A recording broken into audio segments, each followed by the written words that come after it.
Thanks, everybody, for joining us. This is the second part of our two-half workshop looking at the key research gaps that the GNOSIS community and others who've responded to the survey that we sent out recently have been able to contribute. It's a project that is sponsored by the UK Space Agency, for which we're grateful.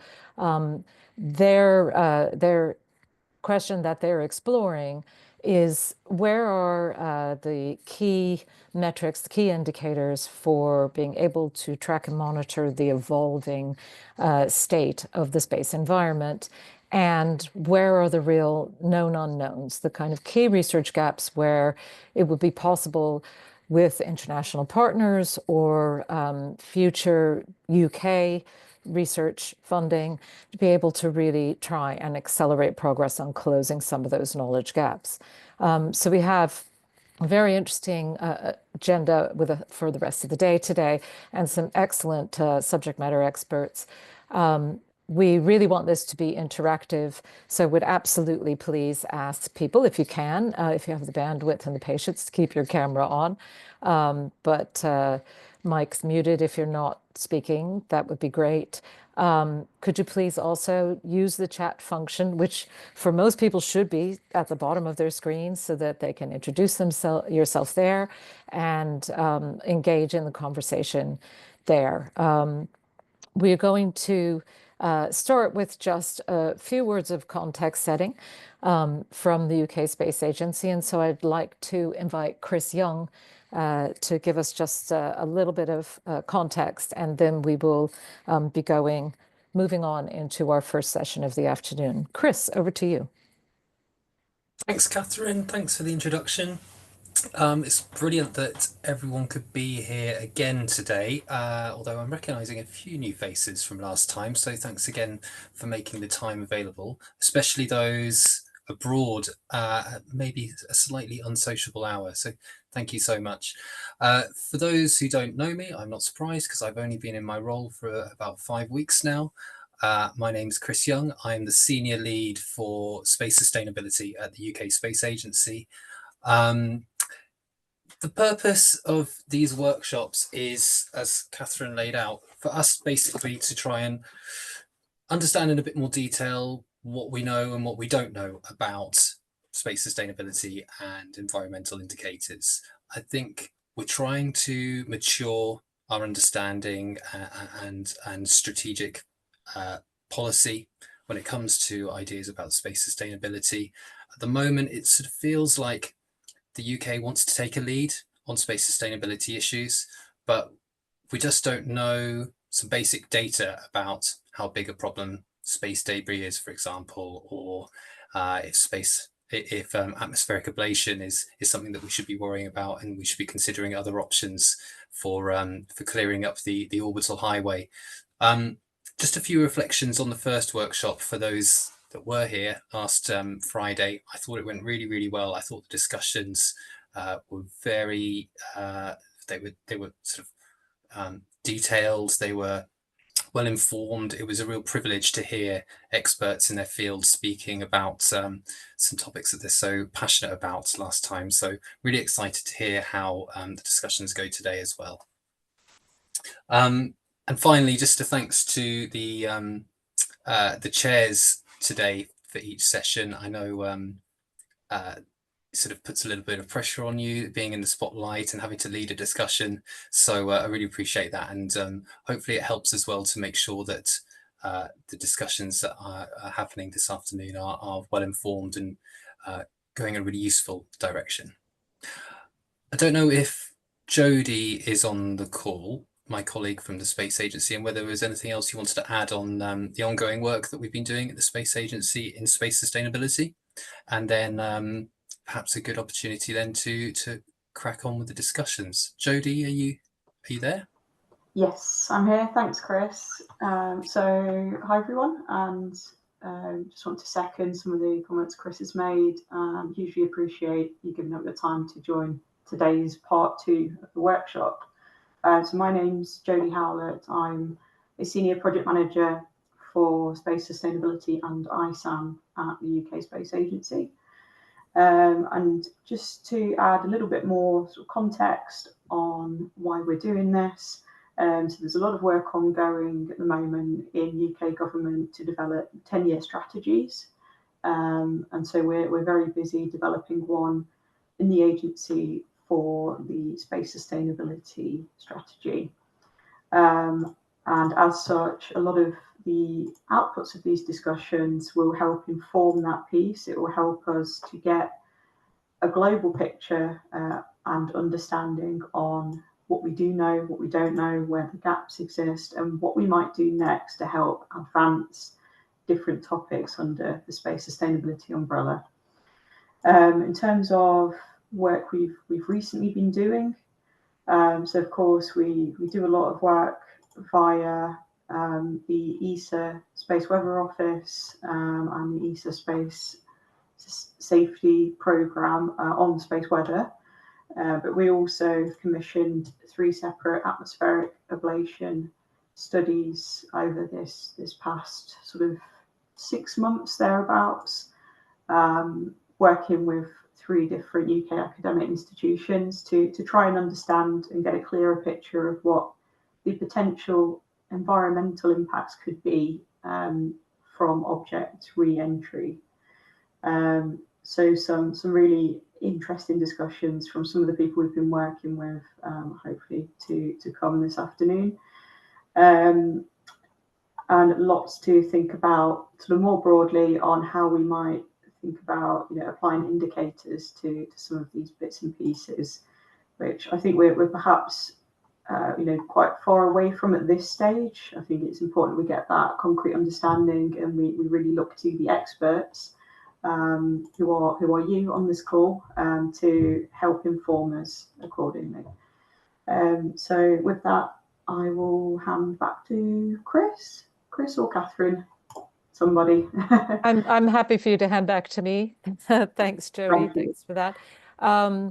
I think just because space is such a fast-moving sector, it's worth me spelling out that ISAM, which Jody leads, is in-orbit servicing and manufacturing, which is the new IOSM, includes active debris removal, but goes beyond that really to look at sustainability of in-orbit space economy activities. So Jody's and her team are very interested to hear from all of you about the critical enablers for that, which is, namely, we have to be able to figure out how to make the space environment sustainable to enable further economic growth. So without further ado, although we are running a little bit ahead of schedule, I'm going to invite the first panel to kick off our discussions. I am afraid that we may not be joined by Jenny Meehan from the National Space Weather Program at NOAA. I was hoping that she was going to be able to join us, and it's possible she may still, but I know that things are quite busy over in the US at the moment, and it's just possible that Jenny's going to not be able to join today, which would be a great shame. But we have some really interesting speakers able to share their knowledge with us. And I know quite a few of them actually work with colleagues at NOAA, and we have other NOAA colleagues already on the call, perhaps not from the Space Weather Monitoring Center, but from other parts of the NOAA universe. And so hopefully we'll be able to bring in that US perspective. So without any further ado, I would like to pass the mic to Ian McCree, and to please ask you, Ian, to give just a couple of minutes of introduction to yourself before you invite the panelists to speak. Thanks very much. Thank you, Catherine. So for those who don't know me, I'm Ian McCree. My job title now is Resilient Society Theme Lead at RAL Space, which is in the Rutherford Appleton lab of STFC.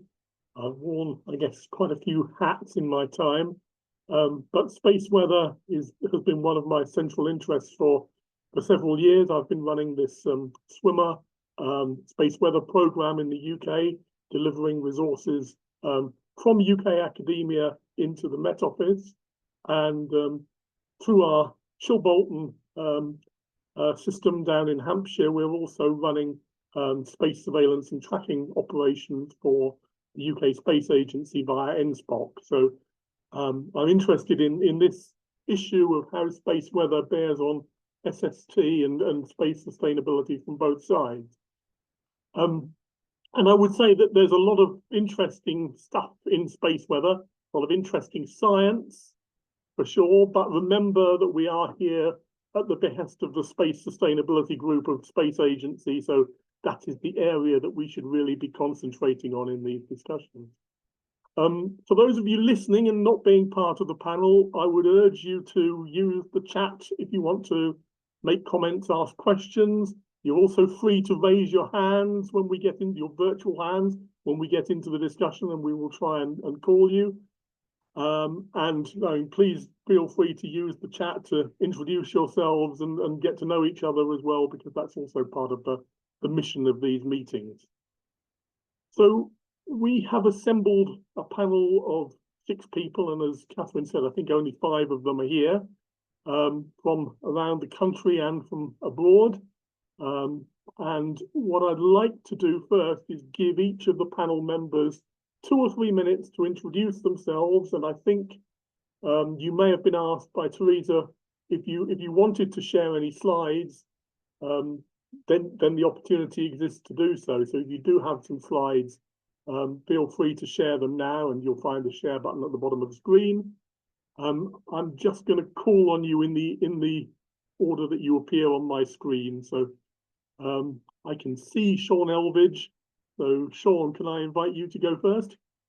Hi, sure, yeah. Thanks, Ian. So my name's Sean Elvidge. I lead the Space Environment and Radio and Engineering group at the University of Birmingham. So primarily my interest is in upper atmospheric modelling, both ionosphere and thermosphere. And then over the last few years, as Ian said, as part of the swimmer program, we've been delivering a model into the Met Office. So I've got a couple, well, I say a couple, I've got literally a couple of slides that I'm not sure, they don't say much, but I just thought I'd give you a small flavour of what we do, and at least it lets you know the acronym. And then I'd rather have time to have questions and stuff in the afterwards. Do those slides appear? I can see Ian's face, so perfect. Thanks, Ian. Okay, so very briefly, so the main thing that we deliver as part of Swimmer is this model called Aeneas, which is a data simulation model of the ionosphere and the thermosphere, and that runs operationally at the Met Office Space Weather Operations Centre. So every 15 minutes we're running nowcasts and 24-hour forecasts of the ionosphere and the thermosphere and the whole system, whether you're interested particularly maybe in those densities or temperatures or the winds. That's all being run there in the at the MOSWOC. The model's specifically designed to support users, right? It's not a space science model in the sense of that we've got this underlying physics model, but the purpose of what we're doing is to be useful for impact. So primarily we're looking at supporting conjunction analysis, re-entry predictions, and then a host of RF and HF systems. So GNSS for PNT, position, navigation and timing, as well as for HF radar and communications. One of the big use cases here as well is communications with the airlines who typically rely on HF comms. So it's a fairly broad sort of capability that, as Ian said, we've been starting in sort of mid 2020, moving this into operations at the MOSWOC. The only thing I sort of wanted to mention sort of more on the sustainability front in terms of perhaps slightly longer terms because this model is, as I said, it's a sort of a short-term forecast model. We're looking at 24, 48-hour forecasts, which is useful for conjunction analysis. But when you look to longer-term planning, there's just a little plot I put together, which I thought is sort of useful, which is about how these model different errors contribute when you look forward in time. So most of what the work I spend on now is on the day-to-day. I've got a little laser pointer, is these kind of 3 hour to couple of days. We've got lots of model errors that we try and overcome with the data assimilation. And then we've got the sort of background initial conditions, which all play a part. But as you look to longer and longer time horizons, then actually the uncertainty in these indices, which we think about as fairly easy, become really important. And a simple example of that, because it propagates everywhere, is when you're looking at really long-term sort of orbital lifetime predictions. So as you make forecasts of what the solar cycle is going to look like, so on the left we've got the F107, which is the 10.7 centimeter flux, but it's very strongly correlated to just the sunspot number if you're happier with that thought. As you predict those things out, that has a large impact on the orbital lifetimes. That's sort of obvious, right? More stuff going on, more density, more drag changes the lifetime of the orbit. But one of the things is that these are incredibly hard to predict, as we know, but also those predictions are not taking into account essentially how climate change impacts the upper atmosphere. And so my one slide on this is to essentially say that if you map forward the sort of future pathways of CO2, and that's what's on the left here, the sort of these socioeconomic pathways that have come out of the IPCC, but you can map those into the thermosphere, and we can actually see that over the next, say, 70 or 80 years, you can look at anything in the best case scenario from reductions still by sort of 20, 30% to the worst case scenario where you can see the thermosphere reducing by about 80%, which has a considerable impact clearly on drag. And again, long-term mission planning, there's more to it than just these index forecasts, because these index forecasts, which I say we're not very good at, and even if we are, they aren't including yet. There are ways to do it, but they don't generally include these long-term forecasts in kind of sort of sustainability of massive constellations. So that's us. So as I said, day-to-day interested in that kind of space weather part, which is really what I mean, 24 hours weather, but a little bit there just on the sort of space climate part, perhaps. And I'll pass over to the next person. Thank you, Ian. Thank you. So I can see John Coxon as well. So John, do you want to introduce yourself? Yeah, I'll just share my window really quickly. So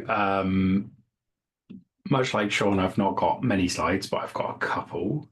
I'm not sure whether Zoom is going to cooperate. Sorry, hold on. Here we go. Share. So Yes. I work at, can everyone see my slides? Sorry. Brilliant. So I work at Northumbria University, and we've got a kind of burgeoning space weather group there. And we're working on a bunch of stuff. But I think the thing most relevant to this meeting is that we have a couple of people in our group who specialize in tracking satellite orbits from the ground. And we've also got a couple of people who are specialists in electric currents flowing in and around near Earth space. And those electric currents cause jaw heating, and jaw heating heats the atmosphere and causes the thermosphere to raise. And that's the sort of thing that caused the massive Starlink impact from a couple of years ago that people may recall. But it's also sort of one of the key things I think we're interested in looking at.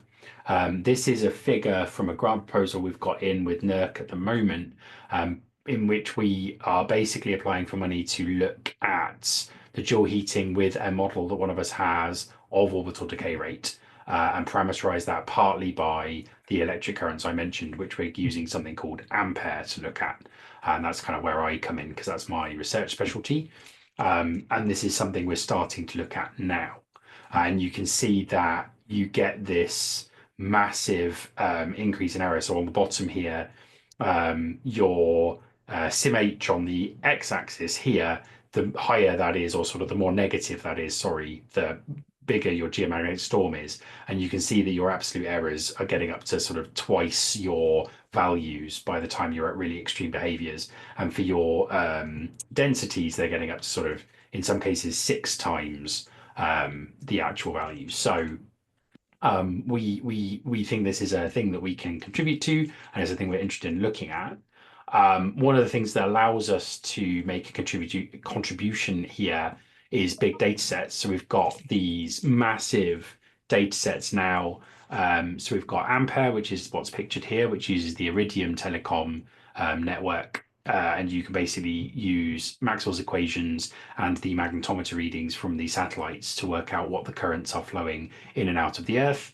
Supermag are magnetometers based on the ground, and they can measure magnetic perturbations from the ground and look at these currents from that direction. And then we have SuperDARN, which is a set of radars which can measure the plasma flow directly.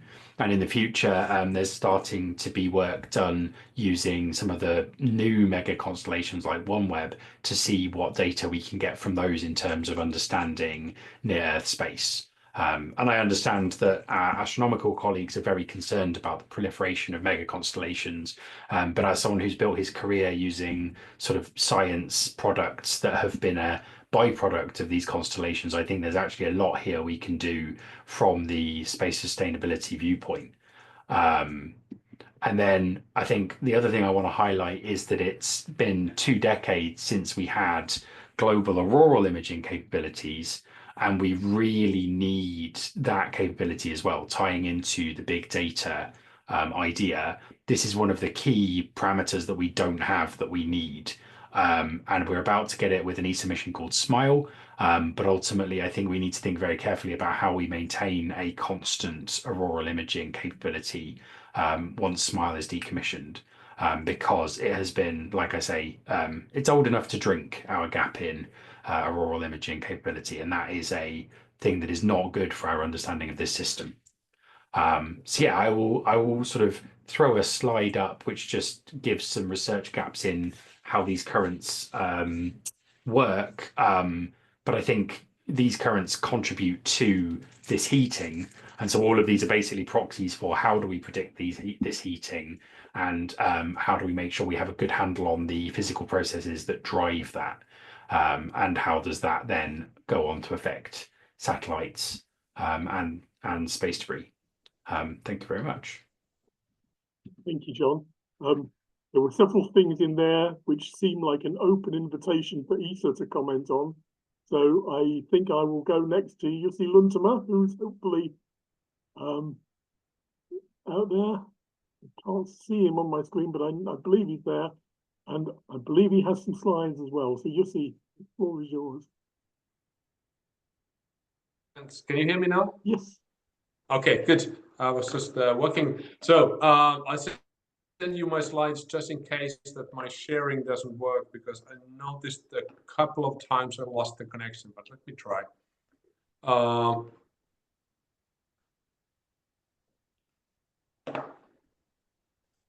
Yeah, we see your slide. Okay, continue to share. Okay, you see my slide? Yes. Okay, thanks. So very briefly from my side, good afternoon to everybody, good morning, good evening, wherever you are. So my name is Jussi Luntama. I'm the head of the Space Weather Office in ESA. And yes, indeed, I would have a few comments on the points raised by John, especially, of course, on the Aurora. But let me just go through a couple of slides first from my side. So I think many of you have seen this picture before. I've been using this for years to show kind of an overall overview of the space weather impact on the various elements of the infrastructure. From the ESA perspective, we are worried about all of these impacts.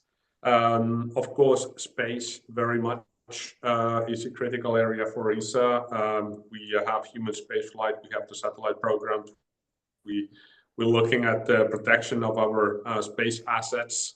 Also, when they are not near the Earth, we are also looking at the protection of space assets when they are close to Mercury or on the way to Jupiter. So anywhere where we have activities in space, but then of course all the ground-based infrastructure, aviation, the satellite propagation. My colleagues in the ESA Space Debris Office are very much working on these atmospheric density models and the satellite orbit forecasting to avoid collisions and also forecasting re-entries. And from the Space Weather Office side, we are working on improving the indices and availability of the data which is needed for the atmospheric density forecasting. For the comment made by John, you might know we are also SMILE is of course going to be the next mission that will give us global images of the aurora, at least in the northern hemisphere. In the Space Weather Office, we're working on a mission which I think very without imagination, we call it Aurora. It's a constellation of satellites that would actually give us continuous 24/7 visibility of the aurora on both hemispheres. And we hope that we will actually have now by 29 at the moment, we would have the first satellite of this mission in space, and we can verify the context and the mission concept. So impacts on the infrastructure in a sort of a bit twisted way. As the head of the Space Weather Office, I'm quite happy of the recent solar activity that we have had. Particularly last year was quite busy. I think we all know about the sort of strong, but fortunately not too strong solar event that we had in May, which actually definitely gave some indications of how vulnerable our current infrastructure is for space weather. We are still collecting feedback actually on the impacts on the of this event in space and on ground. We are planning to publish a few papers on this topic, and there is a report which unfortunately we cannot make completely publicly available because there are some confidential information there. But we have reported to our member states and the delegates from our member states of what we know about the various impacts in May. Also, we have seen aurora in Central Europe, which doesn't happen all the time, which is very positive because that also is an excellent way to promote the awareness of space weather, both within the public, whose support we need in order to continue the space weather activities in ESA, for example, but also at national level, but also with the stakeholders, because they can see that all these talks about space weather are not just theoretical considerations, but space weather is really happening. And one of the things that when we talk about the impacts of space weather is that we have to remember that we have had more than 20 years without any very significant space weather activities. So we have almost a generation of people operating satellites and ground-based infrastructure who have never experienced a strong space weather event. And yeah, and also on this slide, you see the latest update on the status of the solar cycle. It looks a little bit that we might have passed the solar maximum now, and we are on the declining edge of the solar activity. But there is still a possibility that actually this solar cycle will have a double peak. So we might still have another peak of the solar activity. And in any case, we know statistically that bigger solar events tend to happen on the declining side of the cycle. So next years are going to be very interesting. Something that I want to mention is that when we talk about space weather impacts, it's not just the impacts on the technical infrastructure, but also the impact on the society. And at the moment, we are running a study on behalf of the European Union because they have entrusted ESA to carry out activities related to space weather in the EU space program. And we are doing a study which is called socioeconomic benefit analysis. So we want to see how much space weather services will benefit the society by protecting and helping to mitigate the impact on the infrastructure. But very much a large part of the study is actually assessment of the impact. So we have a study team who is looking at how space weather is impacting the various elements of the infrastructure, including also in this case the defense sector. And something that I just want to conclude with is that this infrastructure impact is getting extremely complicated these days because everything is interconnected, and particularly the use of GNSS in a way or another in various parts of the other elements of the infrastructure and the operations providing services to the users is making this work very complicated. Thank you very much. Thank you, Jussi. So I'd like to call on Klaas Stiersema next, who I think is coming at this from perhaps a slightly different perspective to some of the previous participants. Klaas, if you have any slides, please. Yeah, thank you very much. I hope you can all hear me. My name is Klaas Stiersema. I work at the University of Hertfordshire. And one of the things I'm interested in is observing orbiting objects, particularly dead and living satellites, to measure the effect of the environment on them. So that's not just sort of the storm-like phenomena that we saw earlier, the big extreme space weather events, but also the constant effect of sunlight on the reflecting components of a satellite. Now, as you all know, in low Earth orbit, there's all kinds of other things affecting the orbit of a satellite, like residual drag from the upper atmosphere. There could be magnetic and eddy current-like effects. There could be effects of the multiple components of the Earth's gravitational field. But when you move over to geostationary orbits, those effects are much lower, and we have a really ideal laboratory to measure the effects of sunlight. And one of the things I'm interested in is how the surface layer of reflecting parts of a satellite, so the very top layer, is affected by the continuous exposure to high-energy electrons, protons, and photons from the sun. One of the effects that also plays a role there is that sunlight is absorbed by a satellite and re-radiated isotropically, thermally, as thermal emission, which creates a small torque, which we sometimes call the Yorp effect. That effect makes an object, if it's no longer actively controlled, spin up or spin down, depending on what's going on, not just around its principal axis, but also in the tumbling fashion, so rotation around the non-principal axis. Measuring that's really important because it tells us how objects over a length of time accumulate torque from the sun and what their fate is as a debris object, really. The one way in which I measure that effect is not through light curves, but through polarization. So there I'll give you a quick slide just to remind you what that is. There we go. So hopefully you can see that. So what is polarization? So polarization is the preference for a specific orientation of the electromagnetic, or of the electric component, sorry, of the incoming electromagnetic emission.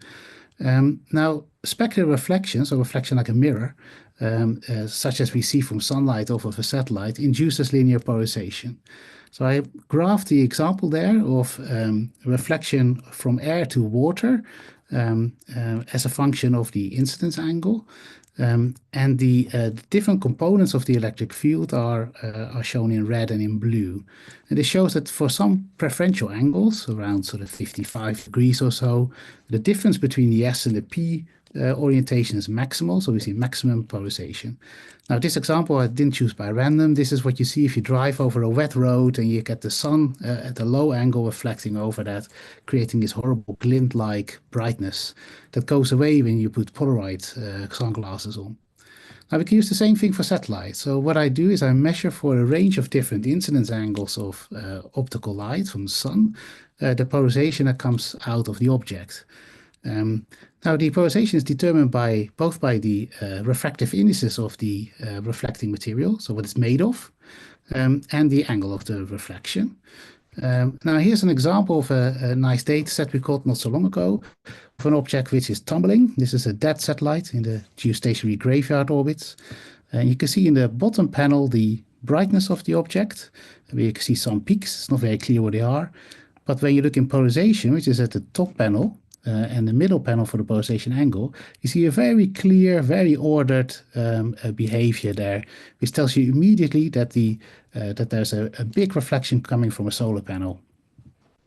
Now, incidentally, these polarization levels that we see here, around 55%, they're the highest optically polarized objects in the universe. These are higher optically polarized than almost any object we know of. They're not very bright, fortunately, so it doesn't affect our measurements so much that we do for other astronomical purposes. But this is something that is worth noticing. Now, by measuring these things over a long period of time, say months to maybe years, we can get a really good record of the spin state evolution of these dead objects and the effects that that may have on our understanding of debris formation and the lifetime of these objects. Now, I wanted to briefly mention a couple of sort of issues, if you like, or snags that would make our life easier if we didn't have them. One of them is that these observations require big telescopes. So astronomers have those. However, it's not so easy to be allowed to use those telescopes for non-astronomy purposes, such as this. Often it's not explicitly included in the remit of the funding bodies and of the operators of those telescopes to do non-astronomical topics. Very frequently, I got a comment back that this was really engineering. And merely engineering was a term I didn't find very pleasing there. Another one, of course, is that this sort of interdisciplinary science is quite difficult to get funded. It falls in between the cracks between physics or ellipsometry, really, the study of thin surfaces using polarization in solid state science, and a more space-like environment. And it sometimes falls in the cracks between established funding bodies for academic research. Right, so yeah, just to wrap up, in terms of sustainability, what this is useful for is we study the surfaces and how they change over a function of time. This is important because if they get hit by a small object, that the surface properties tell us whether the object is going to fragment or make big debris parts. So it's interesting to know this. It also tells us how objects change in terms of their spin and their orientation as a function of time, which influences things like deorbiting efforts. How do you dock with something that tumbles real quick, for example? And then finally, understanding the longevity of a satellite, so what it does over a longer term, may help us let satellites live for longer. So it requires less new ones to be launched, which is in everybody's interest in the end. So yeah, I'll end there. Thank you. And the last in the opening parade is Ravi Desai from Warwick, who I believe is online. Hello, Ian. Hello, everybody. Yeah, thank you. So to introduce myself, yeah, my name is Ravi Desai. I'm an assistant professor at the University of Warwick. Let me share my screen. So I just have a couple of slides to guide through what I'm going to mention about. Can you see my screen? Yes. Okay, so yeah, so here at the University of Warwick, my research involves several different space weather topics. Principally, I'm involved in the science behind space weather, understanding the natural environment. We do some studies extending right from the sun to the Earth. On the left, you can see a top-down view of the heliosphere. I'm involved with the Gorgon Global MHD model, which was part of the swimmer program, which Ian mentioned earlier, and helped deliver this to the UK Met Office, as well as using it to predict extreme scenarios within our space environment.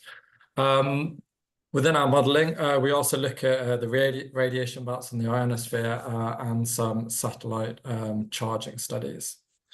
Now, in developing these models, you can really access a rich array of physics that underpins space weather and space domain, and the impacts on space domain awareness. But the models are only as good as the data points which drive them. So on this next slide, I'm showing on the left the global coverage of ground stations, which we use to drive terrestrial weather models.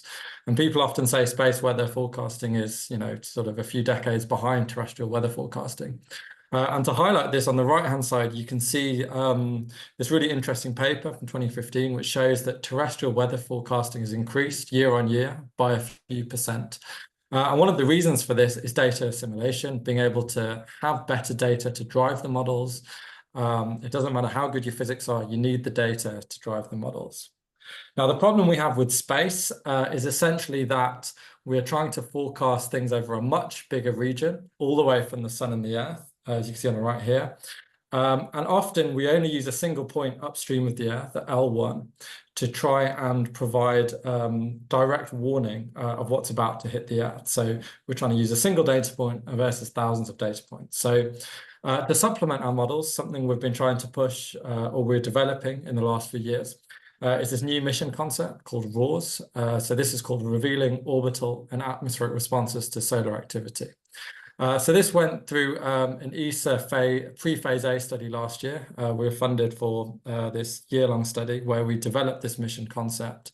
And we wanted 8 satellites in low Earth orbit to cooperate with each other. They would mention various things of they would measure various things of interest, such as like the magnetic field, but most importantly, they would actually measure the density. I was quite shocked when I first started looking at space domain awareness and how people actually try and forecast the upper atmosphere. There's really a lack of direct observations of what the neutral densities are doing. So one thing, I guess to recap, I'm specifically interested in the impact of space weather on space domain awareness from the left to the right. And to finish, I'd posit the following, that until we understand how well we can forecast space weather, we won't understand how many satellites we can have in orbit. Space is generally a pretty large place. If we didn't have any variability in the environment, we could put a very large number of satellites up there and there wouldn't really be any problems. But as soon as we have variability in there, space weather, we need collision warnings, we need collision avoidance maneuvers. And then if we're looking at extreme cases of 1 in 10, 1 in 50, 1 in 100, 1 in 1,000 year events, how do we know what's actually going to happen? We could have something quite disastrous happening. So this is something we're looking to try and address. But I'll leave that there. So yeah, thank you, Ian. Okay, well, thank you all. I don't think we have Ginny, and I assume then we won't have her. So I'd like to throw a stone in the pool and see how people respond to it. Because it occurs to me that the challenge of bringing space weather to bear on space sustainability is partly that we're bringing 2 slightly different communities together who may be unaware of what each other has and what each other needs. And I think there are things that we have, as Ravi alluded to, on the space weather side that would certainly help the space domain awareness community, particularly if we get towards the kind of paradigms of space traffic management that we all think we're eventually going to have to go to. And there's also, I think, a lot that the space operations community has that would help the space weather community as well, in terms of data sets that might not be easy for us to get at. So in terms of what we need to do, I'd like to throw this open to the panel and see if any of you have any reflections on how we bridge those knowledge gaps and what it is that we might do to help bridge them. I don't know whether anybody wants to pick that up. You see, you have a hand up. Yeah, thanks, Ian. I have one area where we can, where I can recommend that we can do some work. I don't know how many of you are aware of an entity called CGMS, the Coordination Group for Meteorological Satellites. That is a group where basically the participants are mainly the space agencies who are operating operational satellite systems.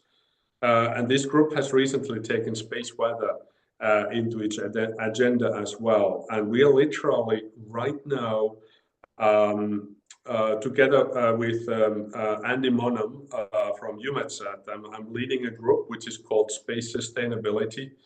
It's a topical group where we discuss various things. One of the first items that we are addressing is best practices for satellite collision avoidance.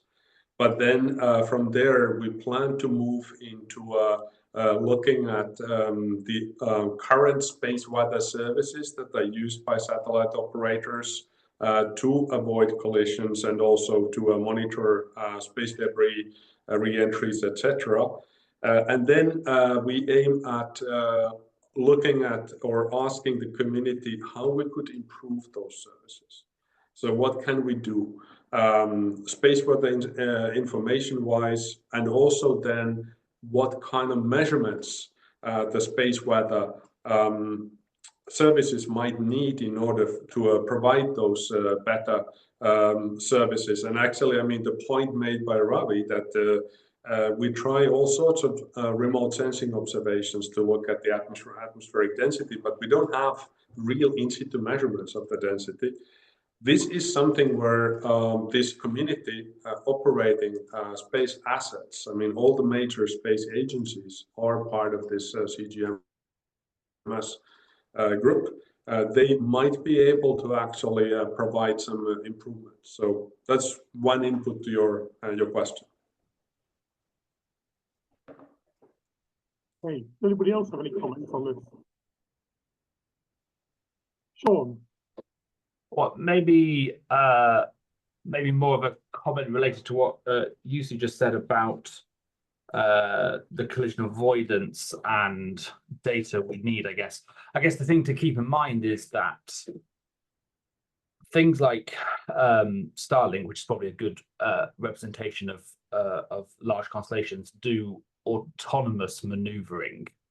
And so in some ways, I don't know, the timeline of the problem has always been more data, let's predict the thermosphere, and then we can use that to do collision avoidance. But I'm not sure if the question is changing, because we know that Starlink can do that, and they do it quite effectively. Now, they could do it better, I'm sure, but it's probably a slightly different problem, and the timelines are probably quite different compared to what we are expecting, because these things happen really, really quickly on board. So I didn't know if your subgroup has or will think about that kind of slightly different problem, I guess, to what we've thought about in the past.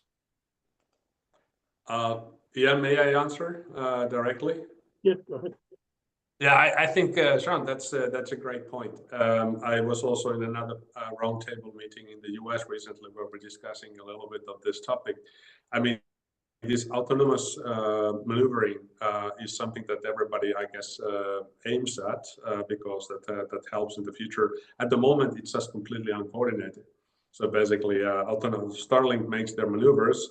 If we would have another system doing automated maneuvering, they would do their own maneuvers. And there is no coordination between these two. So we might have this situation like two polite people in the front door of a building where they both yield to the same direction at the end. So I think there is a lot of coordination work to be done, and this is one topic where the CGMS can be really strong because it's a group working directly under WMO, and it's also reporting back to the UN UCOPIOS. So we can actually make recommendations at the very high level, hoping that it would be globally adopted. I think we have a lot of work to be done before we are there, just to solve these fundamental issues of getting the services and the information right first. Yeah, I think that's, I think for me, one of the key things there that you said is that my feeling is that right now, actually, perhaps the autonomous maneuvers are pretty good. I said they can be better, and I think there's data, but there's science that can help inform that. But I would say probably more critically was your point there about essentially the policy question of how we have some way of coordinating these autonomously maneuvering systems. And actually the science question that was sort of maybe at universities that people were interested at are maybe not the primary thing that we need. And so actually something like CGMS is probably the ideal scenario to have that kind of leverage to push the policy questions forward, because obviously the exponential growth of satellites, now it's fine if it was all Starlink in the sense that they can talk to each other, but it's actually the proliferation of different companies, large mega constellations, which is, I guess, where the challenge comes. Sorry, Ian, I'll pass it back to Duncan, I guess. Yes, Duncan's got a hand up. Hi, thanks, Lewis. So this is a comment on a wider topic than the one you've just been talking about. So I don't want to cut you off in your flow, but as no one else has put their hand up, this might also seem so obvious that is it worth mentioning, but I think it is because it comes up. So the context of this comment is in anomalies that happen on spacecraft due to space weather. And hold on, let me put the camera on so you can see me. There we go. And so my background for quite a while now has been supporting damage. So we see plenty of anomalies, and we have some view on what caused that anomaly, and it's going to be a different view to the view that the manufacturer does, simply because we don't have that level of information. And it's also a different view from that which you see in the press after some big event happens.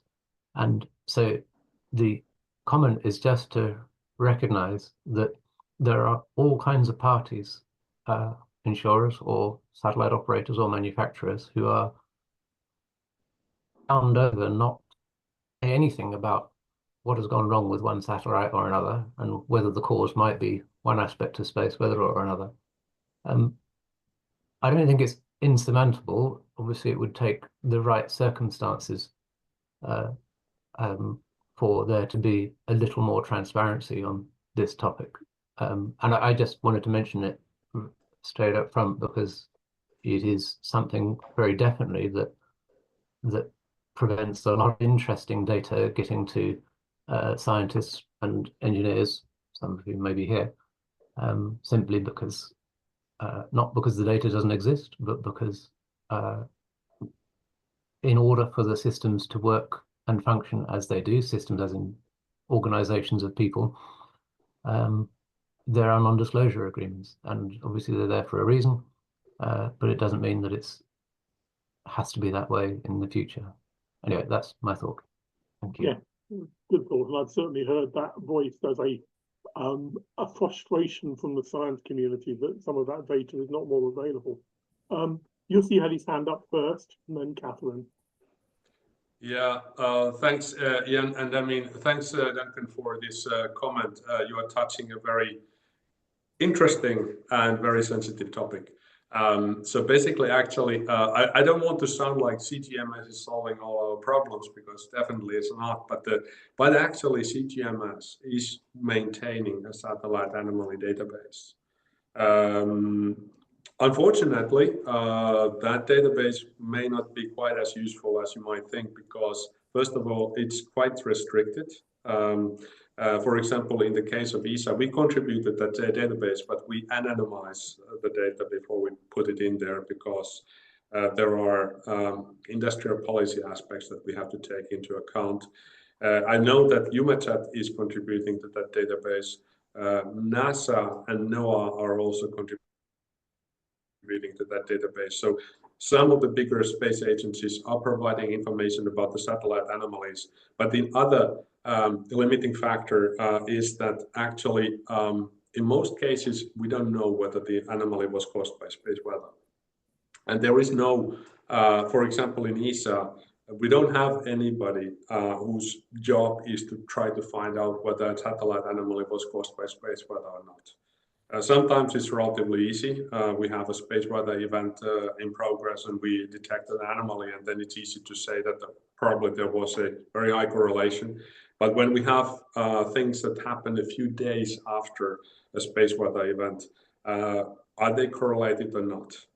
Or even sometimes during a space weather event. I think many of you probably know this failure of one of the controllers aboard the Gaia spacecraft that happened during the May space weather event. We still don't know whether it was space weather related or not, because there is just no way to really verify this. So the anomaly database is a list of anomalies that have been detected, which may or may not be space weather related. But such a database exists. and it's a start. We hope that we can expand the contributions to it. And I'll, if I can, I will dig out a link to that database so that I can share it in the chat today. Thank you. Catherine. Thank you. UC actually picked up one of my questions, which was going to be about the value of anonymized data.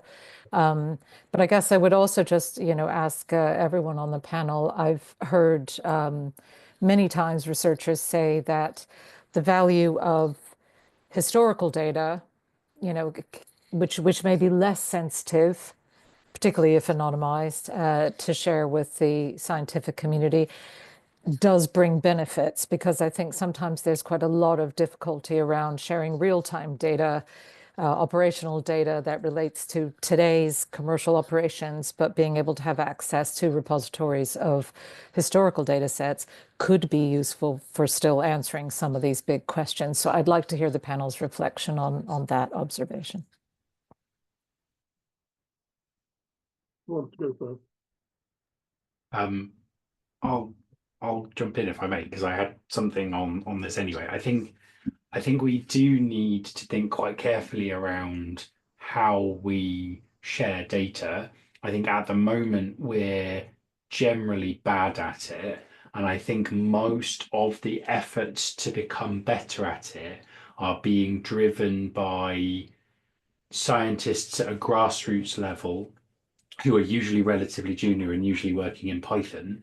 And I think there needs to be more joined up thinking between the agencies who are actually controlling the data and further down the pipeline. And I think there's been some efforts to that with, I think ESA has done something in that regard, but a lot of the stuff I've seen has been focused on, this is an easy way to get data for your scientific case study, that you don't have to have all the data on your computer. But if you want to crunch numbers and do complicated modeling and understand these systems in a way that is good for operations, you need to be able to type in some code and get the entire data set downloaded to your hard drive so you can keep analyzing it. And I think at the moment we're not thinking about it well enough. And I don't know how you fix that, but it is definitely a huge problem. And I've got a colleague who is coming in, as I said, from the satellite tracking world, and we are showing him our space physics data sets, and he is asking questions such as, why is it like this? And I don't have good answers for him. So yeah, I think that's a massive problem. When you say, why is it like this? Are you talking about formats or? Well, so trying to explain to him why there's multiple different places you can go and get the SIMH index, for instance, and why it is that one of them looks like it was written in 1985. He's like, where are the APIs? Where are the ways I could do this in a modern fashion? And I don't think this is something that is slowly getting better with like research software development. But I'm not sure there's much effort. All of the efforts I've seen to fix this have been coming from a research perspective, and I haven't seen much coming at this from the operations perspective. And that might be because I'm not plugged in on the operations side, or it might be because those conversations are not happening in the same way, and I don't know. But certainly what I would say is I don't think there's much of a mesh between the research side and the operations side in this sort of question. I think I'd agree with that. And we are, I mean, possibly those links are slowly beginning to be made with things like Borealis, but I'm not sure that that's true. I'm looking at Sean, who can't see me looking at him, and he's wobbling his head. I can see you looking. Yeah, I mean, I think that that's true, Ian, in a Borealis framework. My guess is slightly that's sort of compared to what Catherine and John said, though, is that again, that's not going to maybe have the big open access for any scientist who wants to get in and do some interesting things to help push that discussion forward. But in an operations sense, it is in the right direction for bringing together a whole host of those different data. So it's sort of useful in one sense, but maybe not quite in helping towards the problem John just highlighted. Yeah, agreed.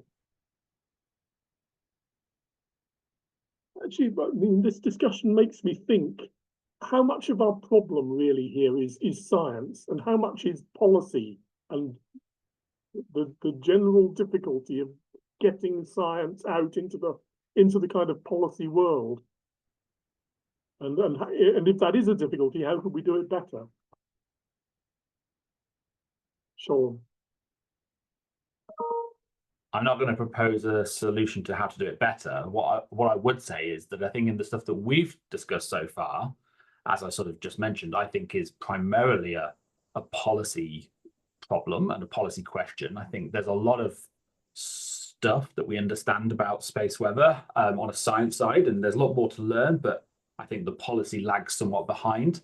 I'd be interesting in the next panel to see if that's maybe true in the atmospheric impacts side of things, where my naive feeling is that perhaps we are less, some of the science is still not as well understood.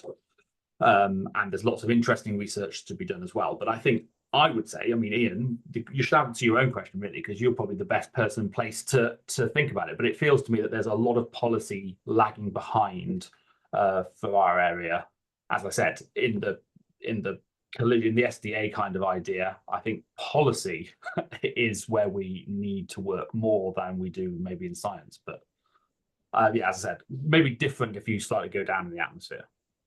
No, I agree. I think that there's a lot of awareness raising we need to do to tell people what it is that we've got and can bring to bear, and then the ways in which we do that in ways that what is quite a different community will actually understand. I think that's rather important. I mean, yeah, I think, sorry, you know, the idea of what space weather is a thing, right? That we've got that far. That exists in the community, in like at a policy level, and we can. The event at Lloyd's of London last week, you know, space weather is a big thing. I've mentioned this a few times, but I note that back when they were doing the COVID-19 inquiry, the big public one, when David Cameron was giving his evidence, one of his examples of a phenomena that affects the entire world was space weather, and that sort of came up in just like off the top of his head. It wasn't like a pre-planned thing, so it obviously has got into the psyche as the words. But then it's like you said, actually, maybe there's a lot of stuff we can do, but that part hasn't got in yet. So we've got the awareness, and now it's moving it forward a bit. And swimmer is obviously being a big step in that direction in the UK context, for sure. But yeah, I guess, like you said, there's a lot of capability out there, but perhaps that isn't so obvious to people. You see, Rob's got a hand up. Yeah, thank you. Yeah, I was just thinking about this actually. I mean, at some level, look, I mean, the specific example of space weather, that was added to what, the National Risk Register in 2012 or something like that. So you have that particular impact. I guess maybe reflecting on it, perhaps what's needed is re-engagement, because it strikes me, the Space Agency, for example, talk about it. You talk to various civil servants who talk about it, people in the Research Council and so on. There's that kind of awareness. Perhaps what there isn't is the top level political awareness of how things have changed, how much more utilized low Earth orbit is, that big paradigm shift that we've seen in the last 6 years with the deployment of Starlink and all the other things that are set to follow. So I wonder if there's an opportunity for a new exercise like that. I mean, the one opportunity, I'm not volunteering to this because we've already got something else we want to put in, actually, the RAS side, but I noticed the Science Innovation Technology Committee are doing an open call for ideas for inquiries. It might be quite interesting to get them to explore that, because they might have a bit more headspace, and particularly if we went in with a series of very specific recommendations for them to explore. Because, I mean, it may not go anywhere, but it's that kind of thing, I think, that led to the risk register stuff in the first place all those years ago. So I'm just reflecting on the fact, perhaps it's the policy side of it. It needs that. There's something there, but it just desperately needs that updating. I assume people like Catherine are very on the case with this more than me, whether she smiles or not at this point, I don't know. But it's but GNOSIS is a good way to try and convene that kind of thing. But yeah, we're perhaps missing a trick in not recognizing how much or persuading policymakers of how much the landscape has changed. Well, one thing that may be a sign of progress, or may go nowhere, I don't know. There's a lot of talk about the concept of space domain awareness in the National Space Strategy, and indeed it's being prioritised as one of those first focus areas in the space industrial plan. I mean, you've probably seen quite a bit of that, Robert, from your perspective. I've seen the space strategy. Yeah, I mean, you're right. That's a good example. I suppose the question is, there's some of the work on that started under the previous government. To what extent the new set of ministers are buying into it, I honestly don't know. But it would be something we should be trying to follow up. We should probably talk offline at some point, Ian, about this. Yeah. I'm happy to do that. And obviously, the one other interesting thing is that how would then that pull through into research funding mechanisms? And that's where space agency, I think, can also play a role. Now I'm looking at Chris. But Catherine, you've got a hand up again. Oh, yeah, and it's not to divert the conversation because very good points, well made.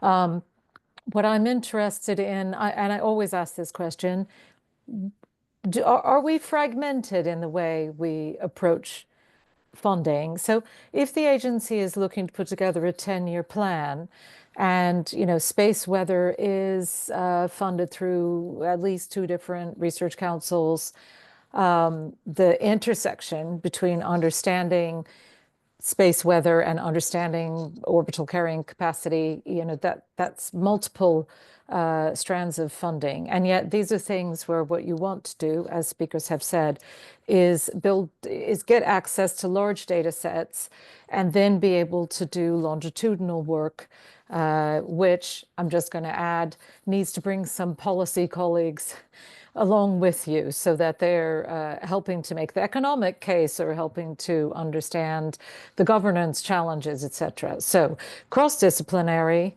cross-funding streams, and longer term.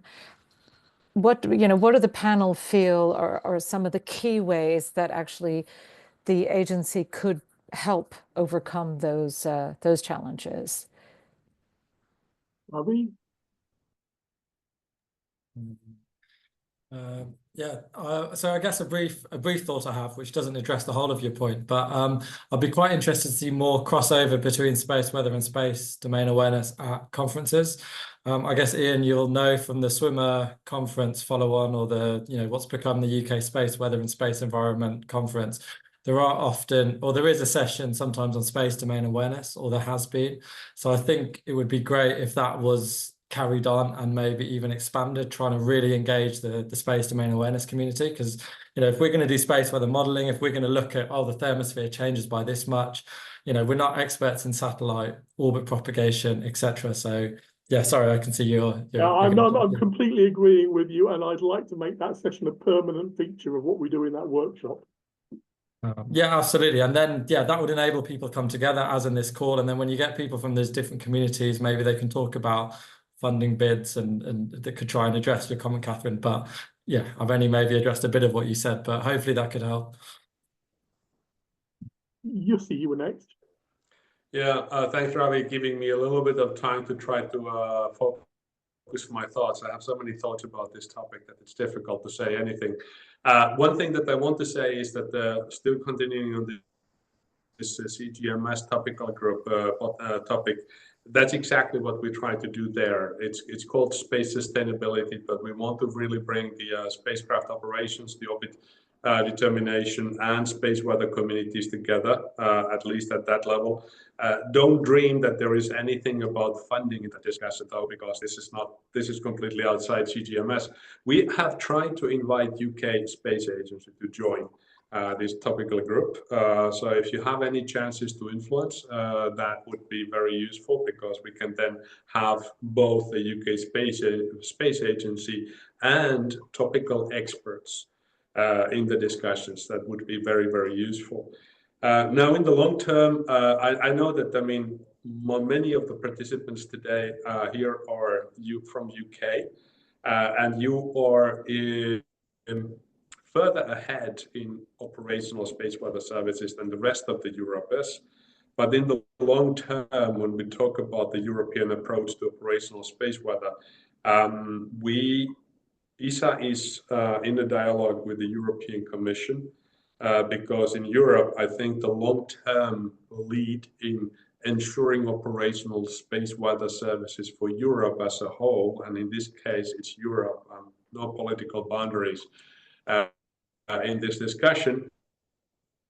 That should be with the EU, because they have the responsibility of the safety of Europe, and also they can communicate with the defense sector, which is not the key role of ESA, for example, and they can also communicate with the operators of the critical infrastructure in a different way than the space agency can. So this is just my feed into this discussion, that I think we need to think about the long-term perspective. We need to see how Europe can actually build capabilities that will really help us to protect the infrastructure in all parts of Europe. And I think we're looking at the European Union to be in the leading role here. John, you were next.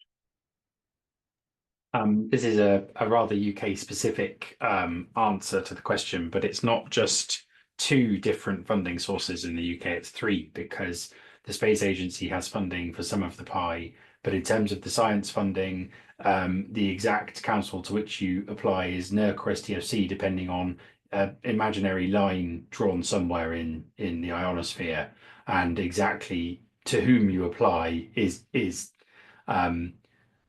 sometimes unclear, especially if you're doing things that look at both sides of that imaginary line, and also sometimes because the research councils sometimes get grumpy and will throw things out that they have previously funded, and that has happened recently. So I think this is a problem in the UK landscape especially. I mean, having said that, I think the 2 councils do try hard to make sure nothing slides between the cracks, but I agree the goalposts are a bit shifty. Sean? Yeah, thanks.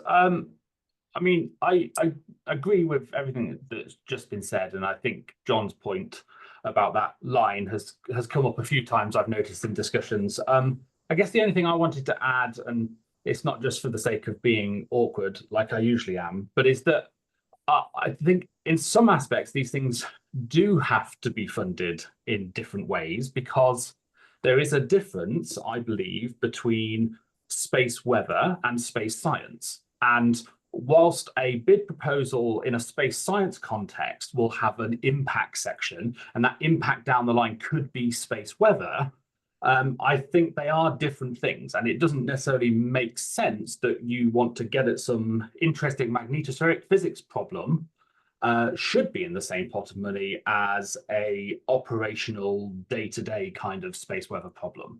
I think we've done quite a lot in the UK on, certainly in NOAA speak of R2O.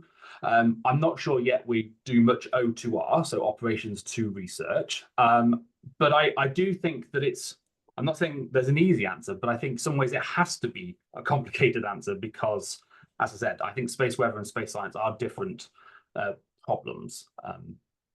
That's my thought. I completely agree with this, and I think we do have a more difficult issue in the UK in funding the O2R. And yes, it's absolutely important that we do it, though, because the way we're going to get tailored solutions is by going around the whole R2O2R loop, research to operations to research. So that is a problem we need to solve. And at the same time, we need stuff slightly outside of the circle, which is what's the R2O going to be in 10 years' time? We need the fundamental space science. It doesn't all have to be tackling the thing right now. I think there's a separate space science thing, which then works its way into that kind of R2O circle. But I think outside of perhaps government funding, whether that's defense or perhaps space agencies, which I can see there is some hope of doing O2R from the actual research councils where we're talking about these kind of lines. I think that's, again, harder to do. But yeah, that's just some thought. Yes, I mean, I would say that the space agency perhaps is able to be less constrained maybe than conventional research council, hence the importance of this workshop. John. Absolutely. Sorry, unmuting. I just wanted to note an example of kind of talking about research to operations. An example of a point at which this has been done very well is the swimmer program, which Ian was heavily involved with, which kind of bridged that gap between STFC and NERC very well. There have been discussions, I don't know whether they've been at a high level, but certainly the community has been discussing kind of what is the next thing we do after Swimmer. And I would very much like whatever Swimmer 2 is to have a operations to research component as well as the other way around, because I do think Sean's right that ultimately, if we want to keep advancing our operations, we need to keep doing the research, and we need to make sure we have those pipelines. We can't just keep pumping the research if we're not actually funding the research or learning lessons from how we're advancing operations. Okay, thank you for that. Right, we're now at on the final leg, I think, of this part of the session. So I'd like to go back around the loop and ask for final thoughts, perhaps on the single most important gaps that could be filled using Space Agency as a convener, bearing in mind that it doesn't necessarily have those constraints that research councils have. I know this is not fair. Klaas, can I start with you? Because you've been quite silent for the last few minutes. So yeah, that's all right. Yes, I wanted to echo what we heard before there about multidisciplinarity fitting sort of, or falling in the cracks between the remits of the different research councils, or at least the perceived remit, I would say. So it can be a bit variable depending on the chair you find.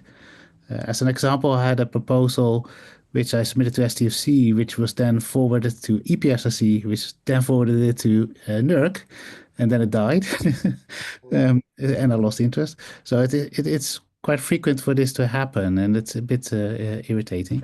And UKSA could be a bridge there, right, for that sort of situation. And I like the comments about the data sharing practices and best practices in formatting and in availability of data. We're lucky in the UK that we've got institutes like a Turing Institute who have worked for many, many years about defining standards for data sharing, data practices, ethics, and so on, that we could learn from. Okay, thank you very much for that. Yussi, any final reflections on gaps that could and should be filled in the short term? Ooh, that's a tough question, actually. I was just wondering. I think I'm wondering which areas of the gaps to address. I always want to believe that there is somebody who is kind of thinking of the big picture that can be then trickled down into the implementation of how to make that picture reality. I think space agencies have that responsibility. UK Space Agency for UK, ESA, we're trying to do it for Europe. And then, I mean, my understanding is that the one of the challenges that the UK is facing is the same as everybody else. The funding for the work is very scattered. The sources are scattered. You might have to think of who is the organization that your research belongs to. So this is the kind of a thing that I think could be maybe solved by, or at least improved by, making this big picture and looking at what are the ingredients that I needed to make that reality. One thing that is particularly close to my heart is, for example, typically there is a huge difference in spending money in space and spending money on ground. Sometimes it's possible to get funding for space-based missions, but it's very hard to get any money to actually build applications that are utilizing the data from that mission. And also traditionally ground-based observation systems have consistent problems in being funded. And so this is what I mean, that if we have space weather observations and the data utilization in a sort of a combined planning, maybe these some of these problems could be actually solved. Okay, thank you. Ravi, you're the last go on the gaps. Yeah, so I mean, I think people have already said a lot of the important things we discussed, but I'd echo that I think we need more joined up thinking between communities. We touched on, space weather and space domain awareness, but I think really crossing over to economic impact as well, the space insurance and the satellite industry. It's very difficult. Very difficult, maybe an overstatement, but it's quite difficult for someone working in a university to really understand the full impact of their space, whether research or potential impact. And I think the UK Space Agency could be, could be a great mechanism to bring people together. I'm also coming from the perspective that to improve our space weather modeling, to improve answering of space weather, we do need more data. So more data coming from where satellites are orbiting, whether that's in the form of new missions or from the existing spacecraft which are up there from the mega constellations. Maybe both would be good. But yeah, thanks, Ian. Okay, thank you. John, I'll come to you next. I think my general steer is that there are probably two things we can do. The space agency might be able to do it. I think one is kind of echoes what Ravi was saying about bringing communities together. It would be cool. So one of the great things that you can apply to is ISI, which is in Switzerland. You can bring international teams of collaborators together to have talks about various issues with some focus. And it has always struck me as a bit weird that there's no UK thing to let UK people come together to have those discussions from different domains. And I don't think it would cost that much money for UKSA to operate a scheme like that. And I think that's a concrete thing UKSA could do and open sort of next week and would make things a lot better. I think if it is, if I had a genie and I made a wish, one of the huge problems is that we end up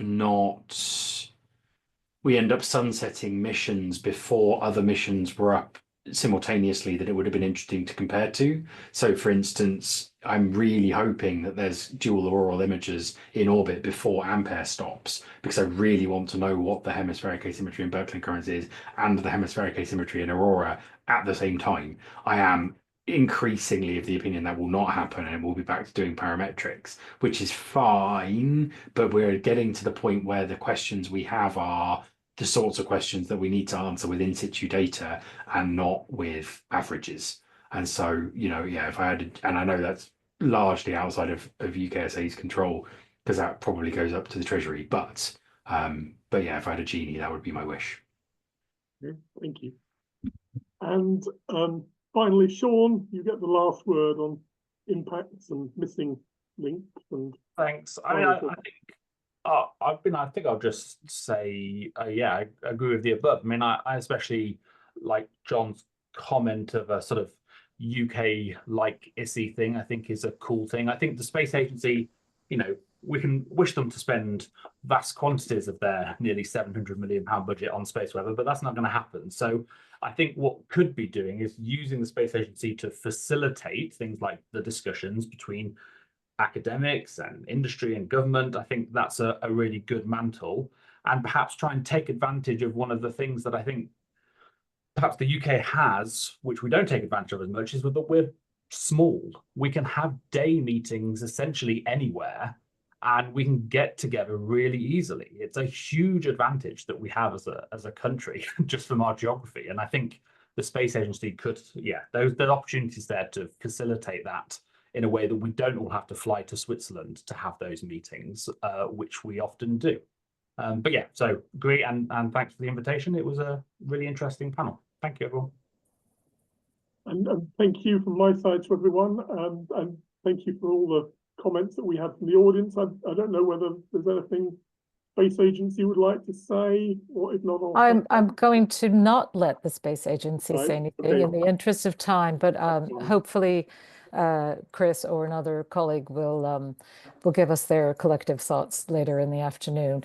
What I wanted to do, though, was to definitely thank you, Ian, and all the panelists. Really interesting ideas and some very practical suggestions that the Space Agency might be able to take away, low cost, high impact suggestions there. And actually, Sean and John, you set up, and Ravi, really well the introduction of the next chair, who is Kate Robeson Brown, who in her capacity as co-chair of SPAN, I'm going to leave that flea in your ear, Kate, about the possibility of, bringing the space weather community and other interested communities together within the UK. It's certainly one of the things that SPAN exists to do. But I would like to pass the mic to you, Kate, and invite the panelists for the second session to please come and put their cameras on. And we'll just reiterate again, if anybody wishes to engage in the conversation in the chat, please do. We will be capturing all of that, and be ready to share your ideas and pose your questions to the panelists. A very quick round of virtual applause to the previous session. And then we will go swiftly on. Kate, over to you. Please introduce yourself, and then let's go straight into your panel. Thank you so Thanks. much, Catherine, and I really enjoyed that previous panel. I'm mindful of the time, so we're just before, we're standing in between you and the coffee break, so I think we should kick off really quickly. So yeah, introductions. I'm Kate Robson-Brown. I'm Professor of Engineering and Computational Biology at University College Dublin, where I'm also the Vice President for Research, Innovation and Impact, President of the European Low Gravity Research Association, and I currently have an exposure experiment on the International Space Station. So all things environmental and space are very much in my interest at the moment, although outside my comfort zone as a researcher. So I was particularly delighted to be asked to chair this session because I'm learning with every moment that goes past, right? So this is not an area that's kind of close to my own research area, but in my kind of background reading and looking into the backgrounds of the speakers, I've been delighted to be able to kind of galvanize and catalyze some of the conversations here. So we're going to run a format very similar to before. We've got, hang on, 1, 2, 3, 4, 5, 6 short presentations, and then we're going to open up for questions in the same way. So if you don't mind, panelists, I'm just going to leap in. I have an order in my brief, which I hope has also been shared with you, so this doesn't come as a surprise to you, Daniel. So I'm going to introduce Daniel Murphy first, from the National Oceanic and Atmospheric Administration, NOAA. So would you like to kick off?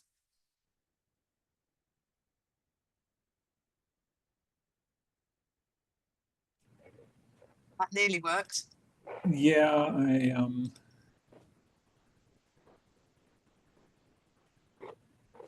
it is not giving me the right options about which window to share here.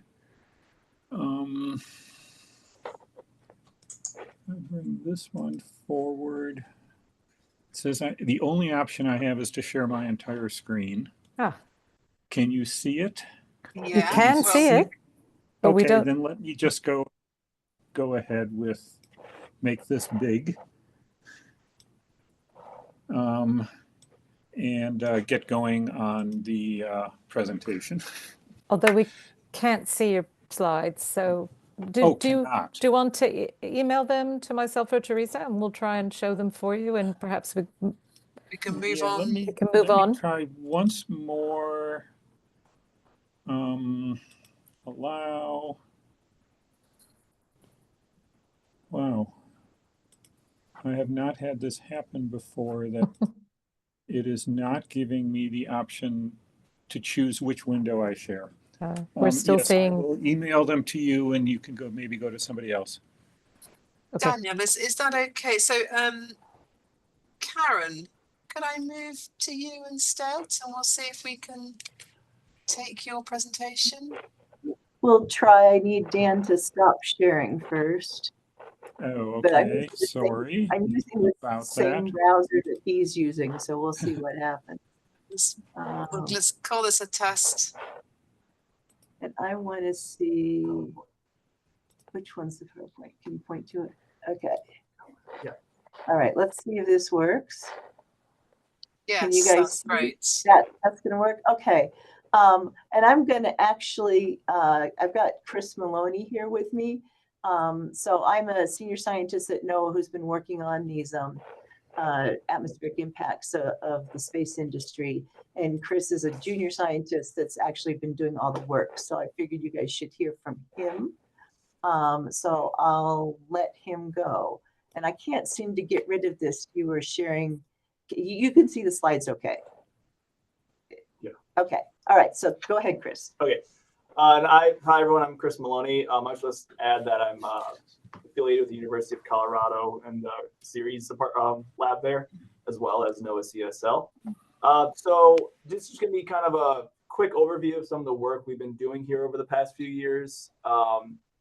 So within the lab, we've had 3 modeling studies, one starting in 2017, where we looked at the global atmospheric response to emissions from a reusable launch system.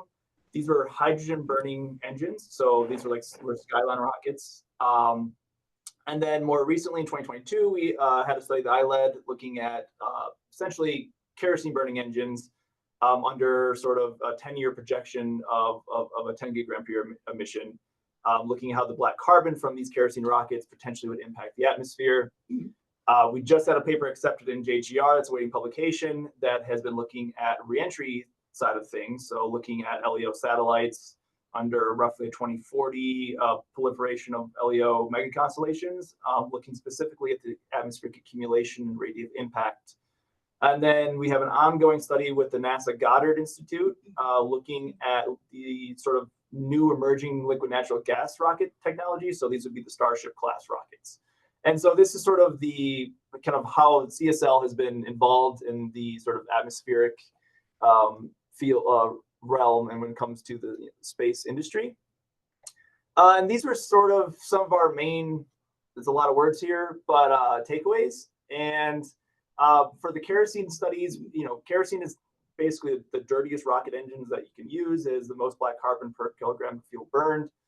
We're looking at roughly a 10 times present day emission scenario. We saw as much as 2 Kelvin warming in the hemisphere where the emissions occurred.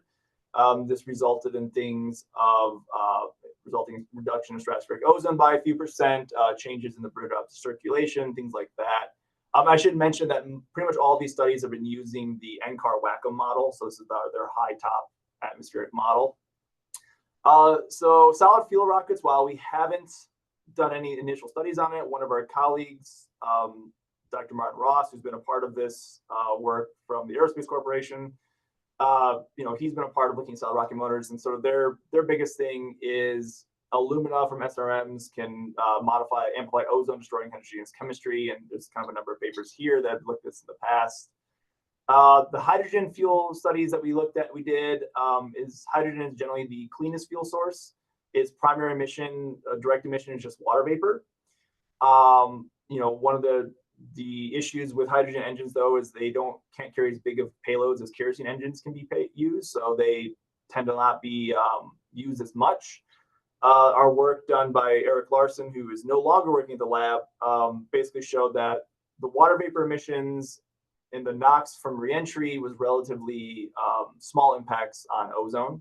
So in terms of cleanliness, these were the cleanest rockets. And then our methane study that's still ongoing. Methane is widely considered to be considerably cleaner than black carbon in terms of black carbon emissions from kerosene. However, that number is not really understood yet. We don't really have the direct information from SpaceX or anyone saying how much cleaner. And some of the we're getting some interesting results from this work that can't really share yet, but hopefully should be published in the near future. What I'm going to show you is sort of some of the quick results from this recent reentry study. And this slide here has got a lot going on. The main thing to kind of want to show this slide, though, is that we have to make a lot of numerous assumptions to be able even to model this on a very basic level. There's a lot of things we don't really understand about reentry in particular, starting with simply the aerosol size distribution, which could have potential impact on lifetime, radiative transfer, even chemistry, things like that. And also sort of coming from a perspective of how will future reentry patterns look is not really understood. You generally have mid-latitude reentry right now, but the idea is, what about equatorial reentry, polar reentry? There's the region of the South Pacific Ocean that's generally considered a safe place to put reentering satellites. So things, if it doesn't completely burn up, won't fall on someone's house. So this study tried to answers some of these very basic questions. And so this is just sort of an image of like some of the different reentry scenarios we looked at, different aerosol size distributions. In this study, I want to note that we were not able to include heterogeneous chemistry on the aerosol coming in. We assumed alumina because that's a fairly common characteristic or common material used in satellites. But even that's a major assumption due to the idea that you might have mixing with meteoric dust, mixing with other metallics. Dan will talk about sort of some of the observations they were able to get of this material coming off satellites. But the main takeaway is we had to make a lot of assumptions, and we kind of try to look at a lot of different things. And this is sort of just a quick little video of the first year of simulations for 2 of our reentry scenarios. And it just kind of shows you the rapid transport within the Wacom model to high latitudes of these 2 different sort of reentry patterns. On the left, you have sort of a mid-latitude reentry pattern. And on the right, you have a South Pole only reentry pattern, roughly the same size aerosol and same mass. And so this is one of the major focuses of this recent study, was to sort of figure out where is it going to enter the atmosphere and sort of how fast. And then so the final result was for all of our reentry scenarios, which are the red boxes in these figures, is this sure shows the mass loading of the aerosol after roughly 30 years of simulation. I have a lot more stuff I can show if people want to see, but just trying to keep this short and sweet. So that's sort of what we're doing here at NOAA CSL is trying to look at the whole picture of both rocket launches, reentry, and trying to model the best we can with the limited information that we have. Thank you. Oh, sorry. And then I just want to go in what like Chris said, this is really introductory kind of work. But there are a lot of things we still need to know, and some of these things we need to get from industry, and other things we may get from somebody like John Plain, I think, who's going to talk later today. But we really, for the reentry stuff, we need to know what the satellite composition is. Like we're assuming alumina, but are there other metals? And Dan has measured some other metals. And then we need to know what the size distributions you actually end up. If things totally vaporize and never turn into a particle, that's not as much of a problem as if they condense onto other particles. And then there are a lot of processes that still need work. So we're nowhere near to research to go into operations. This is pure research. How do the particles form and coagulate? And then how do they actually impact ozone chemistry? So our main focus is the health of the ozone layer. So does a mixed particle that gets sulfate added onto it, what does it act like? Does it act different than just a pure sulfate particle? So those are our key questions. And that kind of wraps us up. And I can stop sharing, I think. Here we go. Great, thank you. And Chris, you're very welcome. And yeah, really fascinated to hear more about your work. Okay, shall we go back to Dan and see if we can... Catherine, are you going to share his slides? Yes. Great. Now I have to figure out how to do that myself. Just 2 ticks. I have got your slides. Yeah, and I sent a PDF as well, just in case the PowerPoint didn't work on your computer. Here it is. But there it is. Yeah, excellent. And let me see if I can get you. it to actually be a slide presentation. 2 ticks. Is that working? I can see it. Okay. Tell me when to turn the page. Yeah, so I'm Dan Murphy from NOAA, and I'm coming into this from a very different background. I do not have a long history in spacecraft. I have a long history in making measurements in the stratosphere, especially of fine particles, and I have a picture here of us putting equipment on high-flying NASA aircraft to measure the composition of particles in the stratosphere. Next slide.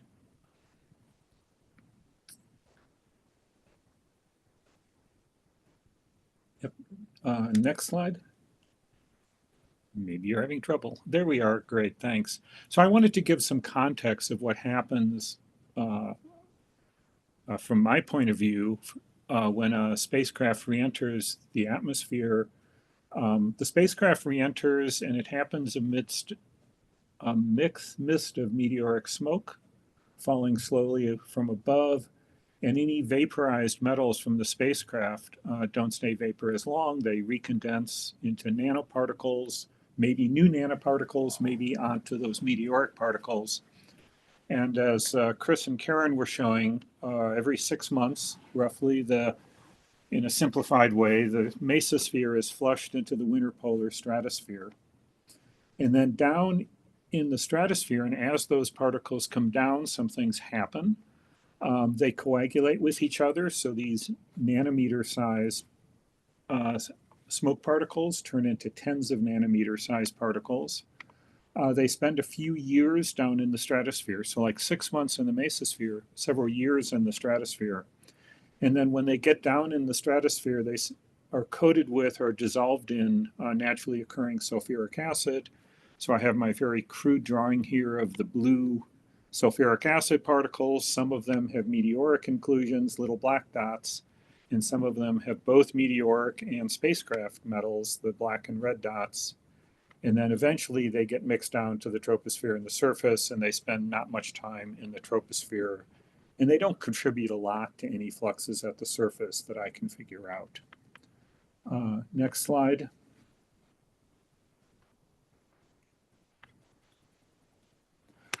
So what kind of impacts are on the stratosphere? And I'm going to start with that when we made measurements in 2023, 10 to 20% of the particles in the stratosphere contained extra metals from reentry. And I think that's a remarkable number, considering how many reentries we had basically in 2022, which would have been affecting what was happening in the stratosphere in 2023.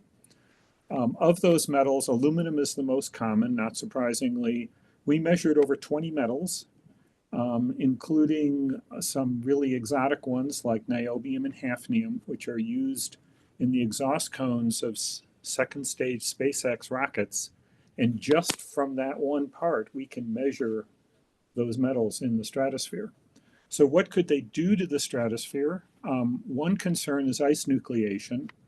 You may have heard of polar stratospheric clouds, which are important for ozone hole chemistry. And these are ice or nitric acid clouds, and they form on fewer than 1 in 1,000 pre-existing particles in the stratosphere.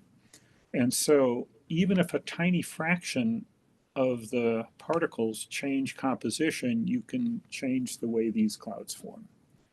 Another thing that I've been thinking about is catalytic chemistry. If you put metals in these sulfuric acid particles, do those metals change reactions that happen in or on the surface of those particles? And there are, I think, no laboratory measurements at stratospheric conditions, but if you look at laboratory measurements at room temperature and look at the concentrations of copper that are required to start changing reaction rates, there are already relevant concentrations of copper in the stratosphere from the ablation of spacecraft coming in, which contains significant amounts of copper both in the wiring and the aluminum alloys. So next slide.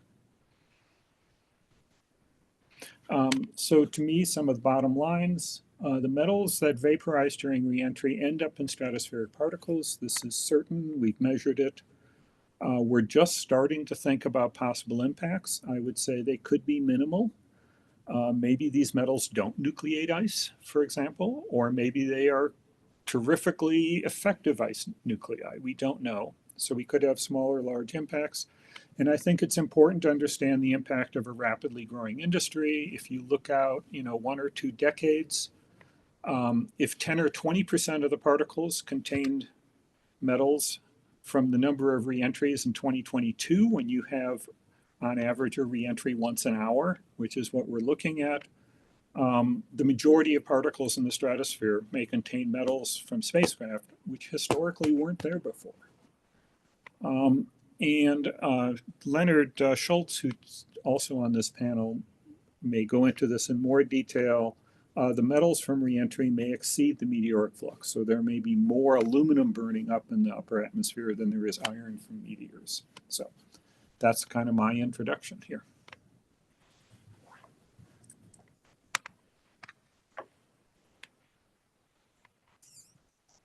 And these are add-ons for questions, so. try not to show my detailed mass spectra to this as much as I would love to. Thank you so much. Thank you so much, Dan, very much. Let's move straight on to Ming-Kwan Kim from the University of Southampton. You're here. Welcome, Ming-Kwan. I saw you earlier. Yes, there you go. Do you have some slides to share? Could you see it? Yes, great. Thank you. Over to you. Okay, yeah. So basically, I'm the Ming-Kwan Kim at the University of Southampton. So with the support from the UK Space Agency, the Southampton and the Edinburgh Secure Foundation and the Space Forge, we investigate basically the potential influence of this kind of the problem for the upper atmosphere. So all problem is actually starting from the lowering the launch cost. So the graph on the left hand side, the top is showing the launch traffic. You can see until 2015 is most of the launch traffic is very quiet. So we must have like 100 or a little bit over 100 launch per year. But now is once the SpaceX is the start for the reusable launchers, the launch cost is reduced quite rapidly. So now we increase the number of the satellite launch quite rapidly. So for example, so far, just in this year, January, February, we launched about the 676 satellites. So typically those, the 600, before the SpaceX reusable rocket, so we normally launch the 600, 700 per year. So now we launch those ones just in the 2 months. And if we look at actually the plan, the mega constellation, the situation is quite worse. So Starlink, they plan to pretty much the launch about the 300, 400,000 for their mega constellations. There are the big mega constellation plan from the European countries, the Semaphore, the eSpace, they are all over the million. So if that is to happen, so we're gonna have the massive number of the satellite. So the team is we actually estimate how many the re-entries happen. So based on the what happened in 2022, the estimate is 76 tons is actually burned at the atmosphere. Based on the current trend, with considering the plan, the mega constellations, we expecting the 2033 is about the 3,600 tons per year. So that is the quite massive amount. So problem, actually the cause, the re-entry is particularly happen at the somewhere between the ovulation is happen somewhere between the 60 to 80 kilometers. This is the mesosphere, but their particle might be reduced, the lowering, the later. So the majority of the satellite, the mass is the 60% is about the aluminum. So some animation I show it. This is the molecular dynamic simulation we recently performed, considering the realistic re-entry conditions.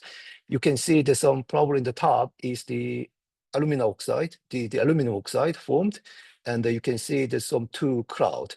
So one of them is the nanoparticle cloud, other is the vapor cloud. So what we figured out, actually, the small changes in the re-entry conditions, for example, in the velocity or pressure, actually it changed from the composition of the nanoparticle or composition of the vapor cloud. Also, the lead for the different formation of the aluminum oxide. Particularly, there are growing concern about the aluminum oxide. So the metal oxide can influence for the depletion of the ozone layer, but we also recognize the silicon oxide, silica, is also can influence for the depletion of the ozone layer. So they are kind of the catalyst. The another thing is that during the re-entry, they produce the nitric oxide, but those are all problems that the formation of the metal oxide and the nitric oxide, they happen at the high altitude, which is the critical for the ozone layer and the climate. So ozone layer depletion is the one expecting the environmental risk. Other hand is the metal oxide that they are really good for the solar reflector. So actually they can influence the energy balance of the Earth. So the challenge we have now, we don't know is how much amount of those metal oxide, the nitrogen oxide Earth can afford. Because of the climate model is predicting it. So we don't know whether currently the metal burning is still reasonably small compared to what the Earth they can afford, or Earth is already in the critical moment. So there are something the knowledge gap we have. Okay, that is pretty much all of my slide. Yeah. Great, thank you so much. Thanks. If you could unshare.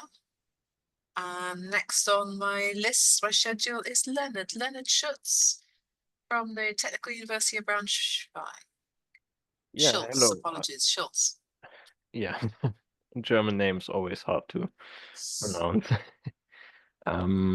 Give me a second. I will also share. I hope you can see the slides in full screen now. Yes, looks good.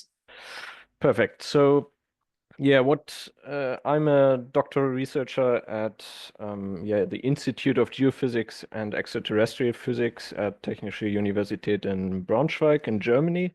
So I'm a geophysicist, also space plasma physicist, but I've dived deep into this topic a few years ago already, and I want to show you some of maybe more recent research, which is basically a poster from AGU 2024. You can find it also online if you're interested. So I want to show you the comparison of what is naturally coming into Earth atmosphere and what is coming in from human sources.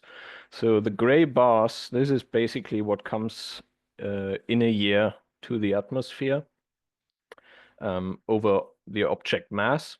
And the gray one is a meteoric input, so meteoroids coming into the atmosphere ablating. And red, magenta, and blue are what is coming in from satellites and also rocket stages. And you can see that in 5 years, basically, we increased from 1 kiloton a year to 1.5 kilotons. And the reentry of, for example, Starlink is just starting because the satellites have lifetimes of 5 years. So we are not at a regular reentry rate. We will only see that maybe in 2030. And so already you can see the strong increase also in the reentries. And when you now consider that some of the parts will survive reentry because not everything ablates, you get to the mass that is injected into the atmosphere. And you can see in 2019, this was 0.4 kilotons, and in 2023, already nearly doubling, nearly 0.8 kilotons. And compared to the natural input is per year more or less 12 kilotons. This seems not to be that much, but as said in the previous presentation, the numbers of satellites are increasing really exponentially. And I think in the first comprehensive study on this topic of reentry and comparison to the natural input, we looked at what was realistically coming in the next few years or decades. And when you consider around 20,000 constellation satellites, which I think is more than realistic at the moment, you're already at 1.7 kilotons per year. When you look at larger numbers, this was our worst case scenario at that time, 75,000 constellation satellites, you're at 5.3 kilotons. So you are already quite comparable to the natural input. And I want to give some example when you look at certain metals. Obviously, a satellite consists of much more metal than a meteoroid. A aluminum, we have heard, of course, and yeah, 74% we estimate is aluminum from human sources. So already aluminum is dominating in the input.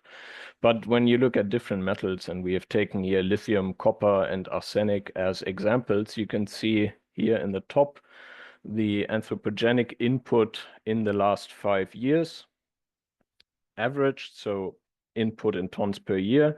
And in the lower line, you can see the natural input, and you can see we are much higher already. These may be not very high numbers, but as Dan has mentioned, we are maybe talking about catalytic processes. So you don't necessarily need high numbers to reach an effect on the atmosphere.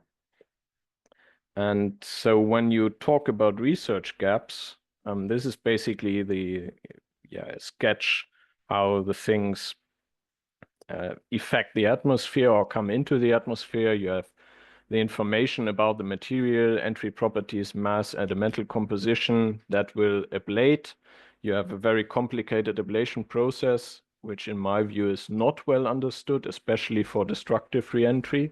There are models on that, but I think they are largely lacking in many aspects. And after the ablation, you have the chemistry in the mesosphere, you have the polymerization, you have transport, and then the stratospheric impacts.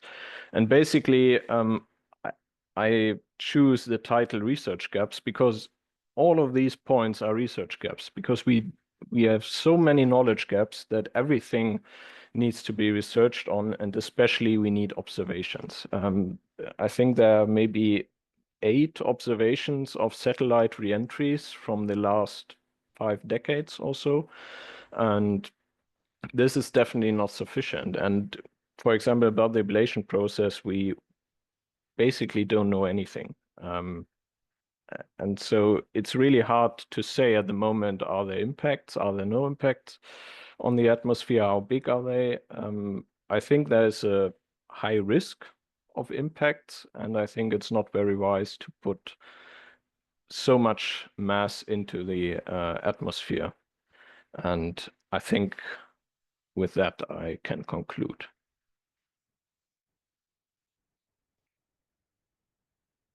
Thank you so much. Thank you, Leonard. And we'll move on to John Plain from the University of Leeds.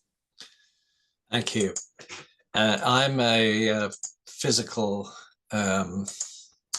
chemist, atmospheric chemist, and I've done a lot of work over the years on cosmic dust inputs into planetary atmospheres, ablation, and atmospheric chemistry. Is that going to actually do something? Is that slide visible? Yes, that looks great. Great. Thanks. Okay, so I'm going to tell you really about a project that we have underway at Leeds, which is looking at the impact of ablated space debris in the atmosphere. And most of the work I'll show today has been carried out by Joe Egan with Wu Feng, and another collaborator is Dan Marsh. And then Adam Mitchell from ESA and Jody from the UK Space Agency are working with us on this project. And there are 2 main objectives. The first one is to use the Wacom model coupled with a sectional aerosol model called KARMA to look at the injection of aluminium hydroxide particles. We're pretty certain it's not alumina, but it's aluminium hydroxide that will be produced by the atmospheric chemistry of ablated aluminium reacting in an ozone and water-rich atmosphere. An experiment's currently underway in Granada with a colleague of mine, Juan Carlos Gomez Martin, is really showing that to be the case. In fact, even if alumina is produced, it's very likely to undergo reactions on the months that it will spend coming down through the atmosphere with OH and ozone, water, etc., and end up with hydroxide groups at the surface. And the second part of our project is then to explore potential impacts on the stratospheric ozone layer. And at the moment, there is an absence of physico-chemical parameters needed to actually do a definitive study. So what we're doing is a sensitivity study where we can take upper limits to things to look at the worst case scenarios. So what we don't know at the moment are uptake coefficients, including both Physi and chemisorption on alumina hydroxide, photochemistry of adsorbed chlorine, subsequent reactions with chlorine reservoirs like hypochlorous acid and chlorine nitrate. And we also don't know what happens to the freezing temperatures of polar stratospheric clouds when they have these materials in them. We have already shown that some meteoric smoke mimic particles have a quite significant, cause a significant elevation of freezing points, and that then means the clouds become more widespread, which then enhances during the winter polar night the conversion of chlorine reservoirs into molecular chlorine. So in the model so far, we have got this input function here. So the black line is our total input function, and this consists of ablated input from satellite re-entry, the blue line, and then the much greater input from spent rocket motors, the red line. Added together, you get that black line here. And I put this together using the work from Leonard that he just referred to, and also work from Slimane Becky and colleagues in France. The details are there. And this, of course, remains a big unknown. As you can see, the prediction is that most of the material is injected towards the bottom of the mesosphere. Some is injected above 80 kilometers, and by analogy with what we know about meteoric particles, cosmic dust particles ablating, the atmospheric chemistry up here should keep these metals in their atomic state in a layer, which then may make them visible to LiDAR operations, for example, which would be a nice way to test ablation up here. Anything down here is in the oxidizing part of the atmosphere, and we believe you will very quickly make metal oxides, hydroxides, carbonates, and so on, and these polymerize into in this case, we say into 10 nanometer particles just to get things going. We include in our model the condensation and evaporation of sulfuric acid, which is important above the Junge layer in the lower stratosphere. But further down, when you get towards the Junge layer, of course, these particles, either meteoric smoke or the space debris particles, which we use the acronym SDP for, these all will also coagulate with sulfuric acid droplets. And these all, of course, also coagulate with each other. So it's quite a complicated scheme or situation to treat in a model. So what we consider is that we have a core which will either be, will be a mixture of the MSP and SDPs, and then this will have some sulfuric acid on it. And if there are more than a bilayer of sulfuric acid, we consider the particle is deactivated. This is an assumption. This needs to be looked at in the lab. So we've run the model for 11 years with either just meteoric smoke or just space debris particles, a mixture of the two, and then we allow them also to get involved with the sulfuric acid droplets in the stratosphere. And I'll just show you some quick results here. These panels here show the total surface area of cores which is where you could get interesting heterogeneous chemistry. This is the active area. So this is where these particles have not been coated and deactivated by sulfuric acid. And this is the percentage of their surface area that is active. So up here, above 50 kilometers, it's essentially 100% of the particles are available to do heterogeneous chemistry. But when you get down into the stratosphere, it's you can see that the sulfuric acid is starting to deactivate things. This is a movie just to show this, the model running through a year, and you can see essentially what happens is in the winter you get rapid descent of material down into the lower stratosphere, and then it reverses 6 months later. You can see over here. So there is active surface area available in the stratosphere, and the initial results of our modeling looking at chlorine activation show that you do get an effect. I don't want to say any more about that now because those experiments are still underway. But what I would like to just say is, what can we actually test this against? And it really comes down to Dan Murphy's PNAS study from 2023.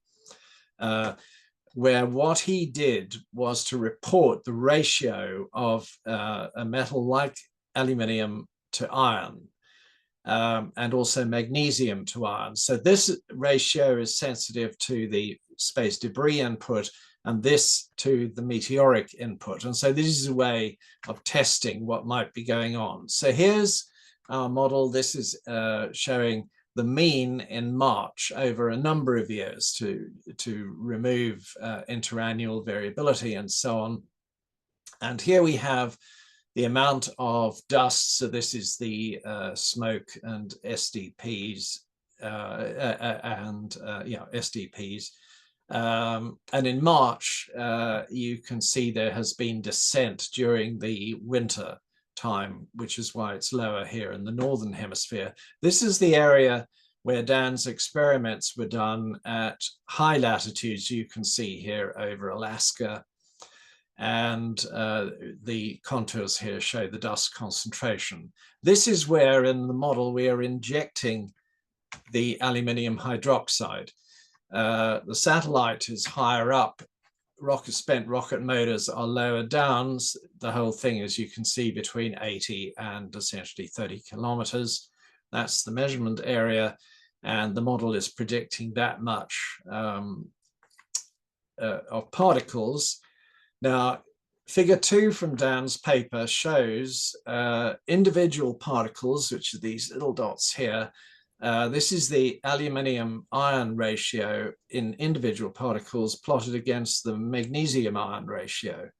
And according to our ablation model of the Earth's of cosmic dust, this ratio should be about 0.2, and you can see that's that line there. And a lot of the particles lie along that, showing that they are of cosmic origin. Here is the aluminium iron ratio, and you can see that an awful lot of particles, and particularly those with niobium or silver, which are red flags for space debris, are well above this line. Note that these are this is a log scale here. So one test for the modeling we've been doing is how— John, if I could ask, just in the interest of time, if you'd be willing to share your slides, and perhaps you could just— I will, but I'm almost done. Okay. So this is the what we find from the model down in the observation region of Dan. We are predicting that that should be the aluminium to iron ratio. You can see it's currently a factor of 2 or so above the cosmic input. So that's what we're predicting should, in the present day, be the ratio. Obviously, in the future, that may go up. If by a factor of 50, it'll be very, very obvious, be up here somewhere. Thank you. Thank you very much, John. And then our last speaker this afternoon is Fiona Thompson from Durham University. Hi. Hi. Okay. Going to try and share. I don't know how to use thing. Can you see? Yes, that looks great. Okay, I'm going to start the. Sorry, people, not in control of my technology. Okay, there's lots of words, I apologize, just listen to my voice. So this is a project funded by UKSA with Jodie Howell, and I think it's moving to Chris Young. This is actually about the current state of knowledge on the potential environmental impact of space debris re-entering the Earth's atmosphere. I started looking at this 7 years ago. I'm sort of an ecologist that came into astrophysics. I also look at how we know what we know. So I'm really interested in how rigorous. I tend to separate PR, hype, and rhetoric from research. I'm going to skim over really quickly. There's myself there. I also want to recognise Phineas Whitlock at Warwick, who's on the call here. He's working with his PhD student in space domain awareness. I'm working with Professor Dan Chisco, that Dan and Karen and Chris will know.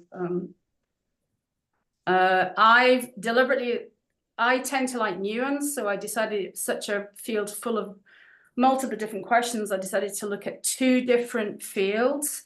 One was design for demise. We've got James Beck on the call. He's one of the key thinkers. There's a small group of people working with ESA on how do you actually burn up satellites. And then the other one is, thank you, Dan, for introducing polar stratospheric clouds. So rather than merging them together, I looked at it from completely different points of view because I come from different fields, and I think they're looking at it in a very different way.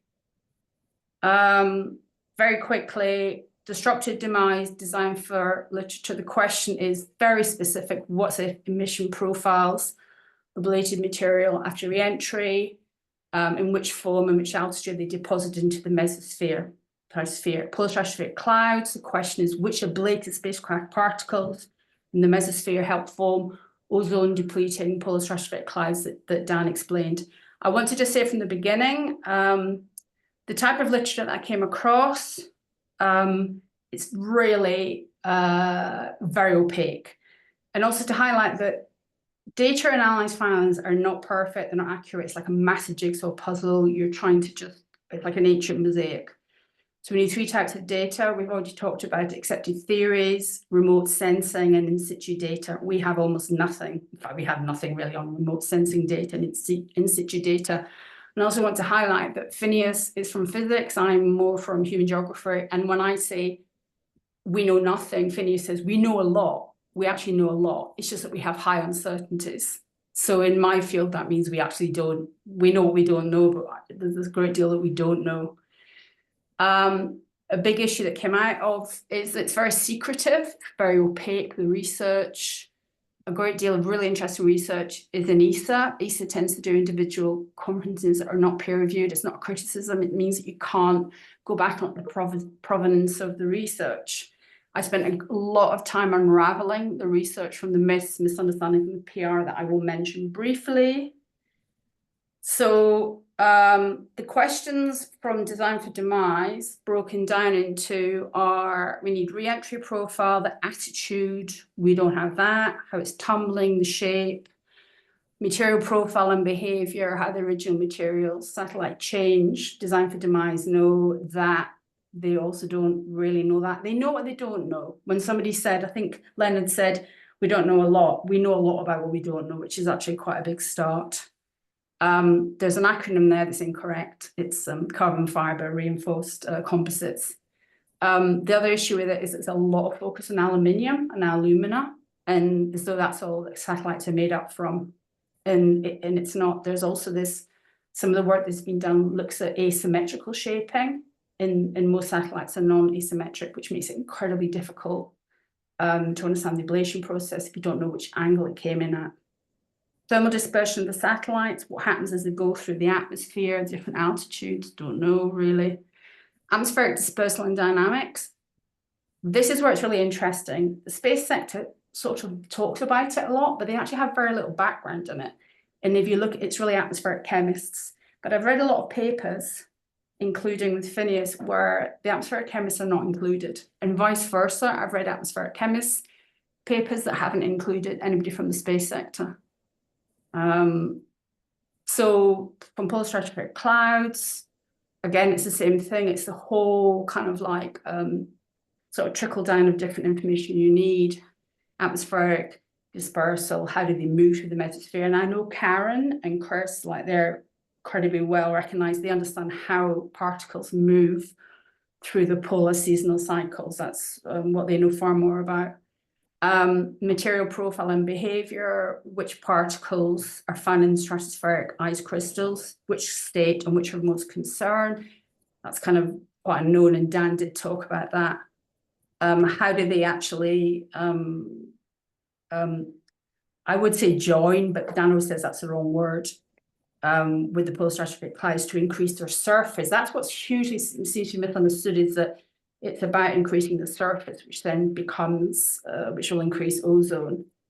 I know from speaking to people in the space sector that there's a different view about why atmospheric chemists are concerned.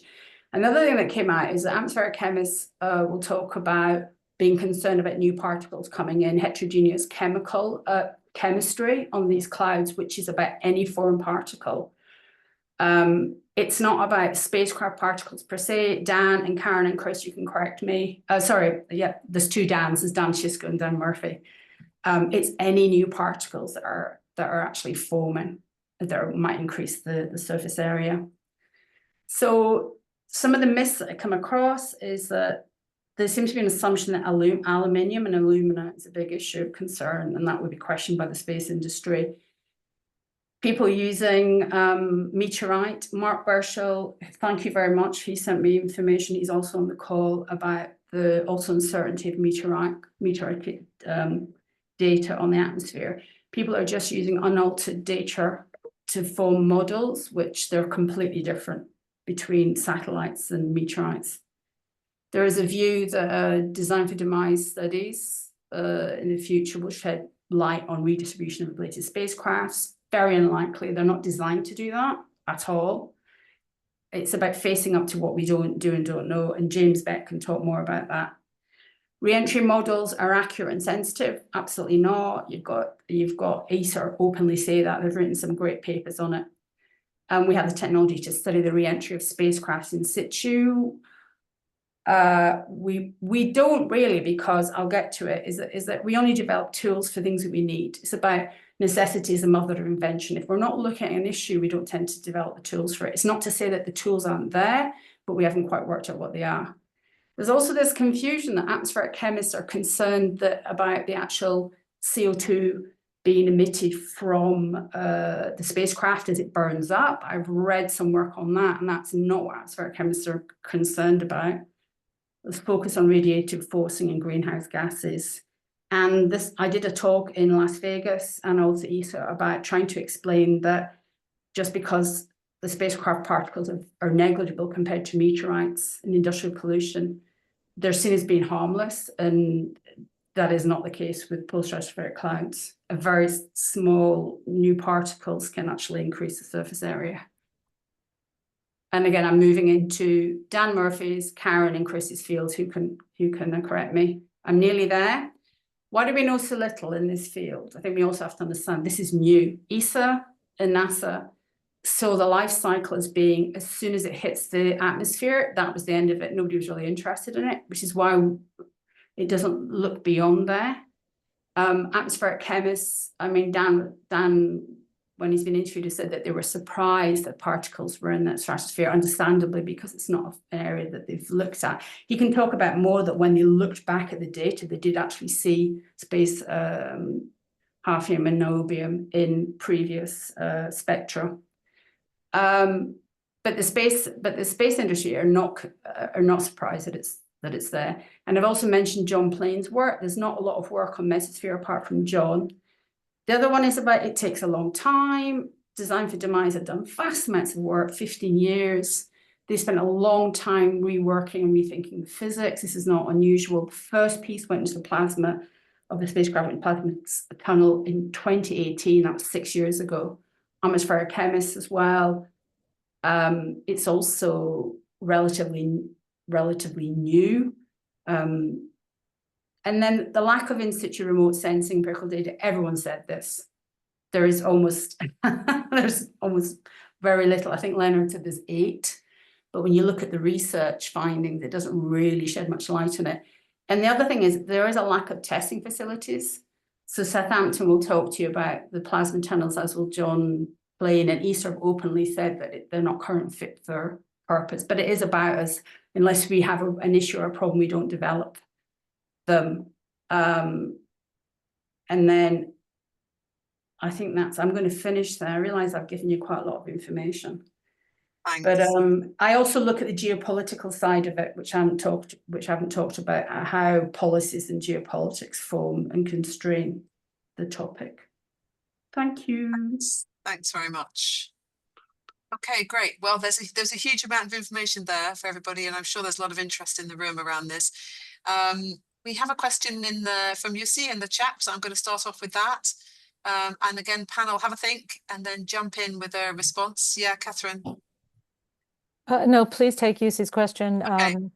And just to say that we will take a small break between this panel and the next one, and slip that a little bit. Apologies to the panelists. I have a question, but I cede the floor to Yusi. Let's have Yussi first. So Yussi, your question-based considerations here have been from the atmospheric chemistry perspective. Have there been further studies about possible electromagnetic impacts? Who'd like to take this? Yeah, Mikwon. Yeah, so that is the some we think about it. So actually that is the really good questions. So since we inject the metallic particle at the altitude, which is the critical for the Earth, the climate. So we know the small injections can change the conductivity quite significantly. But what we don't know is how the particles spread in the globally. So each satellite probably their amount is quite negligible to actually affect globally for the conductivity and the magnetic field. But if they are accumulating for the long times, 10 years, 20 years in the current growth, that might be the problem, but we don't know. Thank you very much. I mean, already, maybe John, do you have something to add to this? Yeah, I mean, if you get ablation above 80 kilometers, the metal atoms will become ionized as they're mixed upwards, and they will then add to the layer of metallic ions in the lower E region, and so you would then expect to get stronger and more widespread sporadic E layer formation. So there might be some effect. It all depends on the fraction that is that ablates above 80 kilometers. Below that, the neutral chemistry will just result in oxidation, and the metals will be removed as particles. I think we can be pretty sure of that. Okay, thank you. I'm just getting this question now and then, so it's great to know that there is work on this as well. Thanks. I think, Catherine, let's take you next because you were next in line.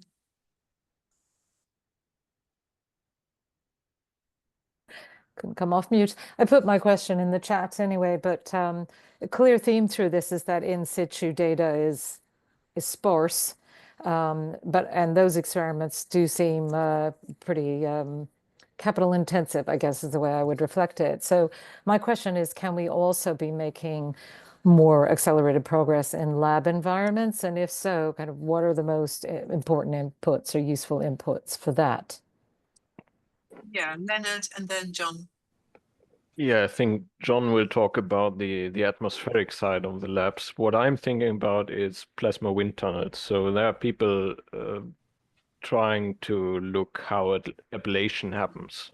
They are putting part of a satellite into a plasma wind tunnel and see how it ablates. The problem is that the speeds, for example, are much too low, so the physical parameters are not really representative of atmosphere, and it's not really possible to have representative parameters of the atmosphere in these wind tunnels and also in shock tubes and so on.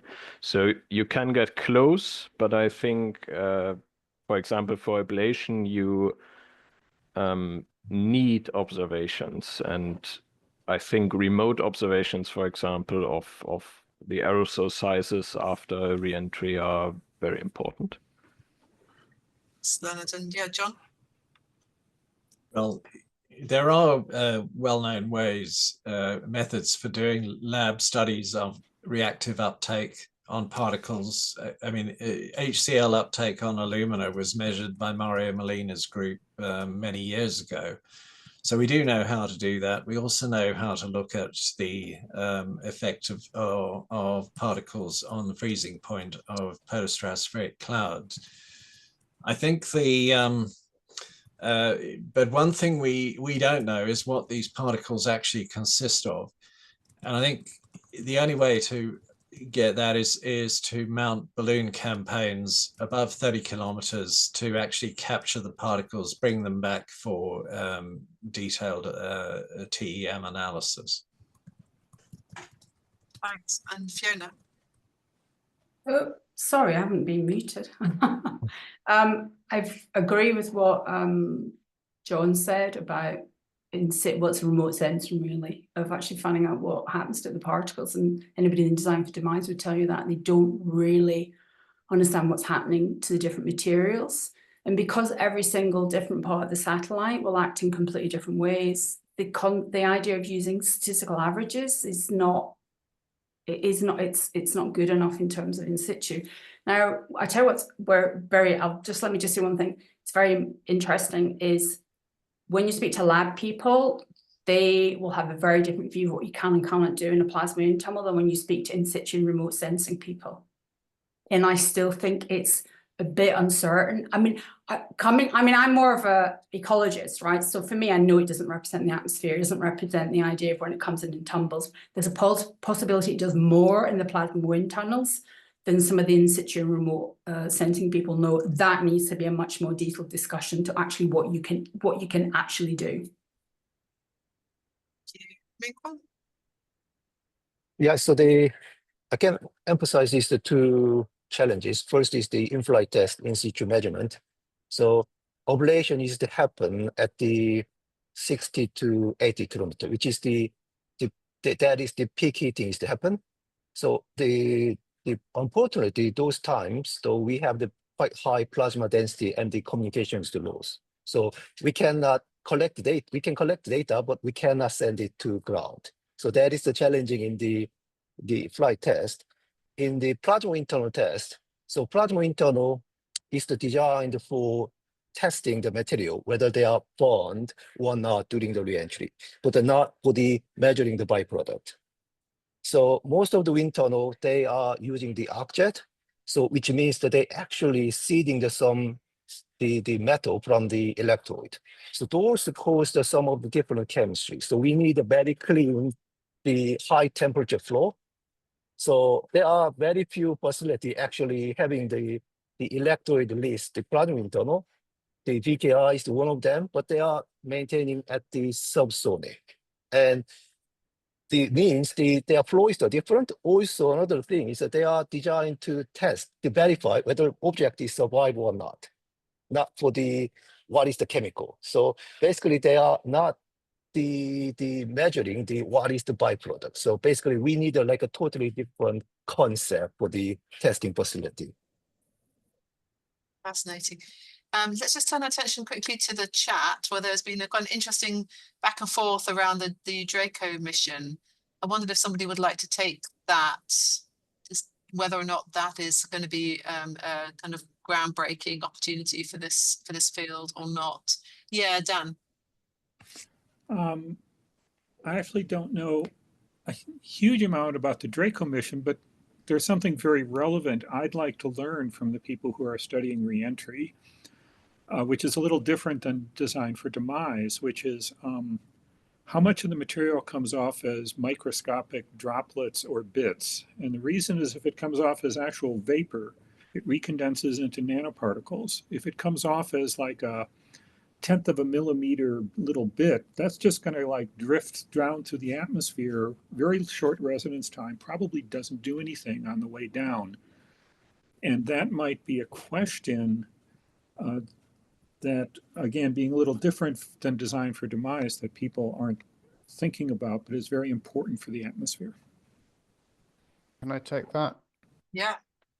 Sorry, James Beck, Belster Research. I do destructive reentry and design for demise with ESA and other people. So what we see in wind tunnels is that, let's start with aluminium. So aluminium has a nice strong oxide layer, and it tends to break off when you get to melt it. The aluminium melts inside the oxide layer starts to deform, and then you get quite big lumps coming off. So anything from, oh, I don't know, 0.5 millimeter to 1 centimeter lump will come off. What we think is that that's likely to break up downstream, probably down to, I don't know, hundreds of microns sort of size particles, based on spray analysis. So things like this. The question is what happens next. And this is a little study I'm doing with the UK Space Agency at the moment. What we have is we have these small particles. Now, small particle, it means it's going to heat really, really quickly. But it's also going to slow down really, really quickly. So at 80 kilometers, or at 80 kilometers, my time scale for this heating and cooling is of the order of a few seconds. At 60 kilometers, the whole thing's done in a second. So one of the critical questions we then have for the heating and the cooling is how does the surface of this particle behave? If it behaves like an aluminium oxide particle, so the catalytic recombination of air species on the ionized air species on the particle will be quite slow. We're not going to get very much vapor in that heat and cool phase. If it behaves like an aluminium surface with a kind of very thin oxide layer, but an aluminium surface, then we'll get a reasonable amount of vapor formed in that downstream phase. Now, I think it's these small particles that are coming off. I don't think it's vaporizing at the time. I think the small particles are coming off and then interesting things are happening. And depending on what happens and what the surface properties are, I can get quite a big range of, I think next to nothing happens to, I think nearly all of it vaporizes once you get sort of between 60 and 75 kilometers maybe. So there's a world of question, and we are now looking at this. And one thing I'm going to try and do is develop a potential test campaign for what we could potentially do in current wind tunnel facilities in order to get an idea of, can we see the vapor trail in this, sort of 1/10 of a second post release from an object, or post dropping a small particle into the tunnel, in order to see how much of it we actually think becomes vapor. But we do know that when it comes off the spacecraft itself, it comes off in quite big lumps. And then it's a process. Is that helpful? That is for me. It's for you. I feel like we're just scratching the surface here, honestly. Oh, we are. Over to Fiona, because your hand's been up for a long time, and then I think we're going to have to call it a day and have a break. You're on mute, Fiona. Okay, very quickly before you have your coffee. So when it comes to design for demise, James Beck and that group really do know a lot about what they don't know. So the Draco project, when missions are created, they only can do the science that they're developed for. There is this call just now, we've got a little bit of space for new instrumentation on Draco.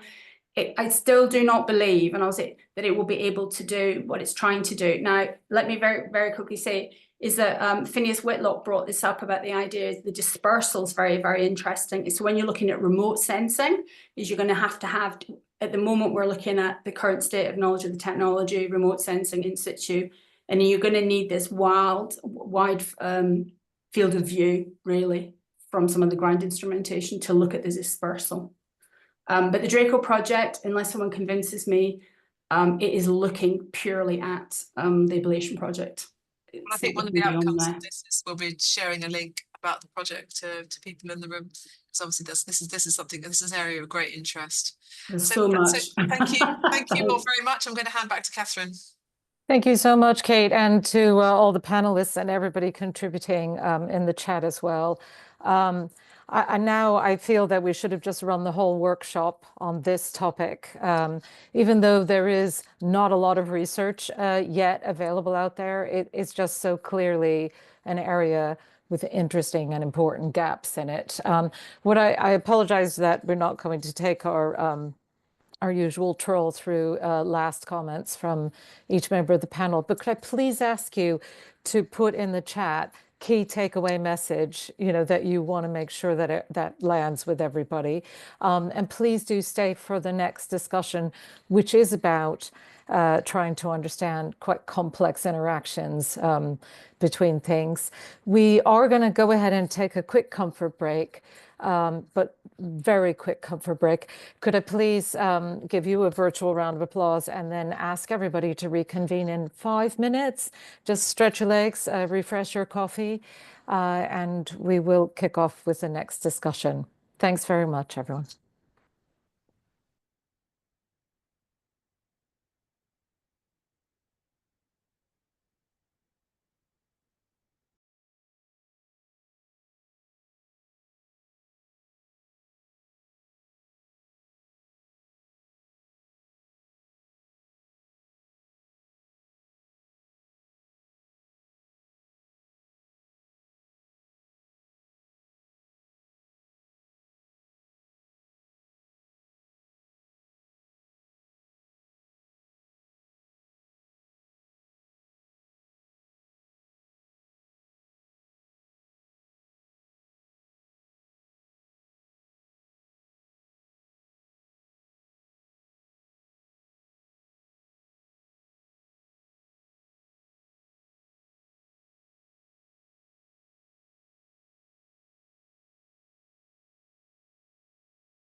Hi, Karen.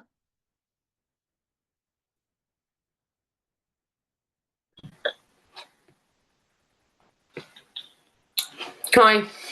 Hi. I'm just checking if we have, I know we have Megan and Emmanuel. I see you. Hello. And I know Aaron has been with us, and Merrick. We'll see if Aaron's come back to. Hi, Aaron. Hello, hi, I'm here. Hi, thanks very much for joining us so early. No worries at all. Thank you for having me. And Merrick, thanks for stepping away from the king to join us. Appreciate it. I think that's everybody assembled. We may have a few people still in a comfort break, but I think in the interest of time, we should go ahead and kick off. And I'm not expecting this panel to draw all the strands together from both parts of the workshop, but I think it is very important that we make some space for a discussion about holistic approaches to measurement and indicators. And in particular, what we have definitely heard throughout both halves of this workshop is a lot of discussion about, I suppose, research that has been going on a little bit in a bubble of isolation, looking at specific aspects. And, when each interlocutor has said, the biggest gap, in many, many cases, the biggest gap has been an understanding of what's going on in other parts of the space ecosystem, or being able to share data better with operators and scientists, etc. So I'm very keen to have this slightly broader discussion about indicator frameworks, if what our aim is to try and create collectively, globally, some key metrics that allow us to monitor the health of the space environment and understand how the increasing activity in space is impacting both in space and back here on Earth. How do we go about setting out a roadmap that allows us to develop useful indicators without unintended consequences? So I'm going to leave it with that and ask you in no particular order, but perhaps, well, I'm not going to, so I was going to say, Karen, if you're free, then it would be great to hear from you first. Yeah, hi there. I have got a couple of slides that I can put up on the screen, hopefully, if I can show you this. And let me just remind everybody again, please participate in the chat and put questions in there and share your thoughts as we go along. We may have limited time for the plenary discussion, and that's fine. I'm happy for that to take place in parallel. We can see your slides. Thanks, Karen. Okay, that's great. Thank you. Thank you for the invitation, Catherine, to join this conversation. I'll keep this really short. I'm part of a team of environmental scientists at Exeter University who've been interested in the last couple of years in this kind of broad environmental challenge of increasing space activity. And I'm interested in it personally as an Earth observation scientist because I use a lot of data that comes from space.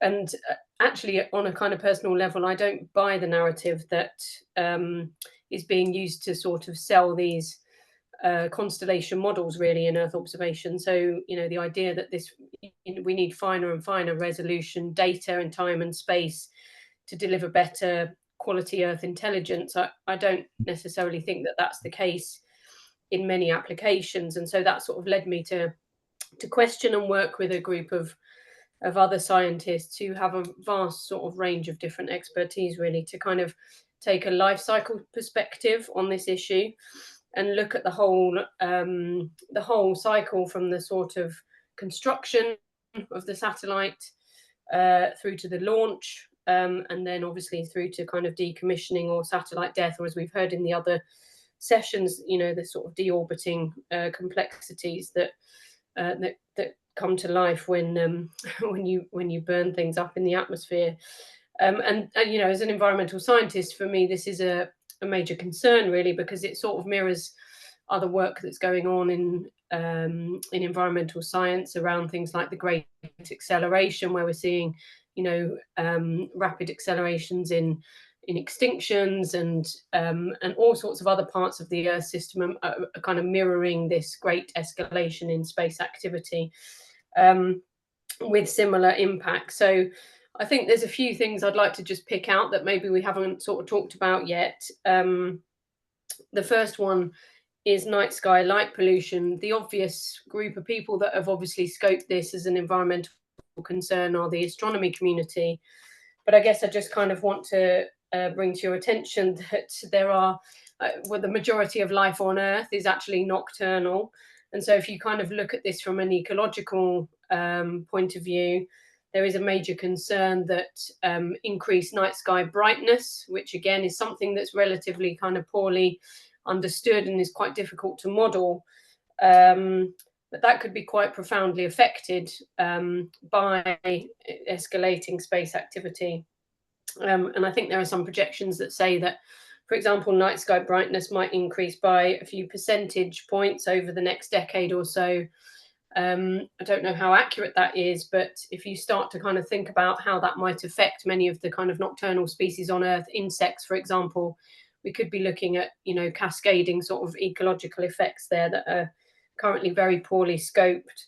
And there are also obviously kind of cultural impacts on human societies as well, and health impacts. There's a lot of work that's been done about increasing bright or lights at night, for example, having impacts on human health. And I think we haven't really even sort of touched on that really in terms of research, understanding and scoping the extent of the issue. Another thing that I think is worth mentioning is that we've done a bit of work on sort of earthly infrastructures, because of course activities in space can't really run without without things happening on the Earth's surface. And one of the things that I think we don't really know anything about yet is the sort of relative impacts of space provided services versus those which are currently, you know, delivered via ground networks. So a perfect example is space internet versus wired internet. And if you take a life cycle approach to kind of thinking about the environmental impacts of both of those different things and scoping them, you know, where do you see the relative risks versus benefits? Another thing that's of interest, of course, in the ground sphere is things like data centers, which are increasingly leveraged for sharing, processing, and so on, a lot of space collected data. So I think that's, again, something to kind of consider.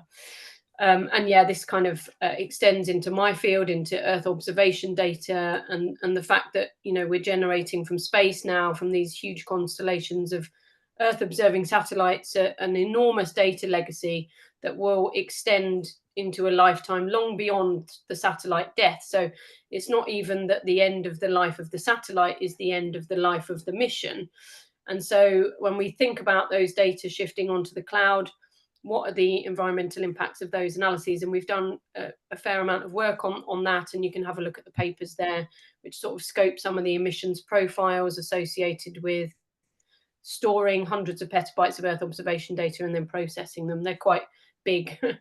And so, yeah, I guess the kind of concern that some of our work has raised is that there's a legal gap between, you know, the launch pad scoping of impacts that happens and the sort of international treaties which govern orbital risks and international space law, which prevents one nation's or one organization's satellite colliding with another one. You know, all of the stuff that we've been talking about today actually sits in this sort of legal space, which is currently completely not really touching any of those issues.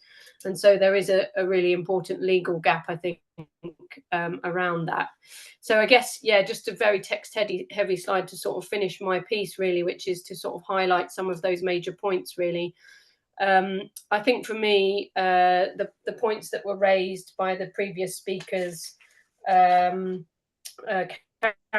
and Chris Maloney, talking about the kind of geochemistry, one of the things our work raises is the uncertainty around those ingredients of the deorbiting material. So I'm completely very interested to hear all the discussion in the previous session.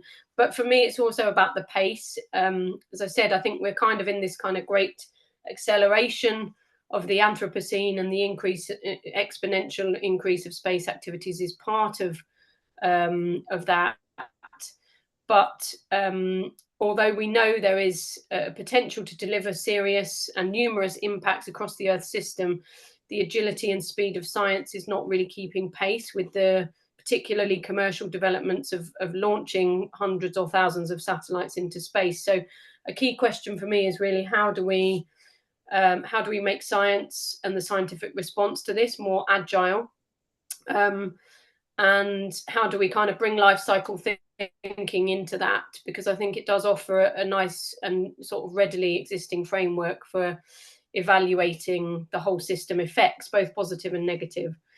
And just to pick up on one of the other points, one of the previous speakers in the previous session mentioned sort of geopolitical considerations, and as a geographer, I think there are definitely quite big issues there around the growing commercial dominance of space and what that means for the future sustainability of the space industry. So yeah, thank you. I'll leave it there. Thanks, Karen. That's a lot packed into a couple of minutes, so I appreciate that. I'd like to invite Emmanuel David to share the work that EPFL is doing in this, I think also related to life cycle assessments. Yes, thanks so much also for the invitation and for this very useful workshop.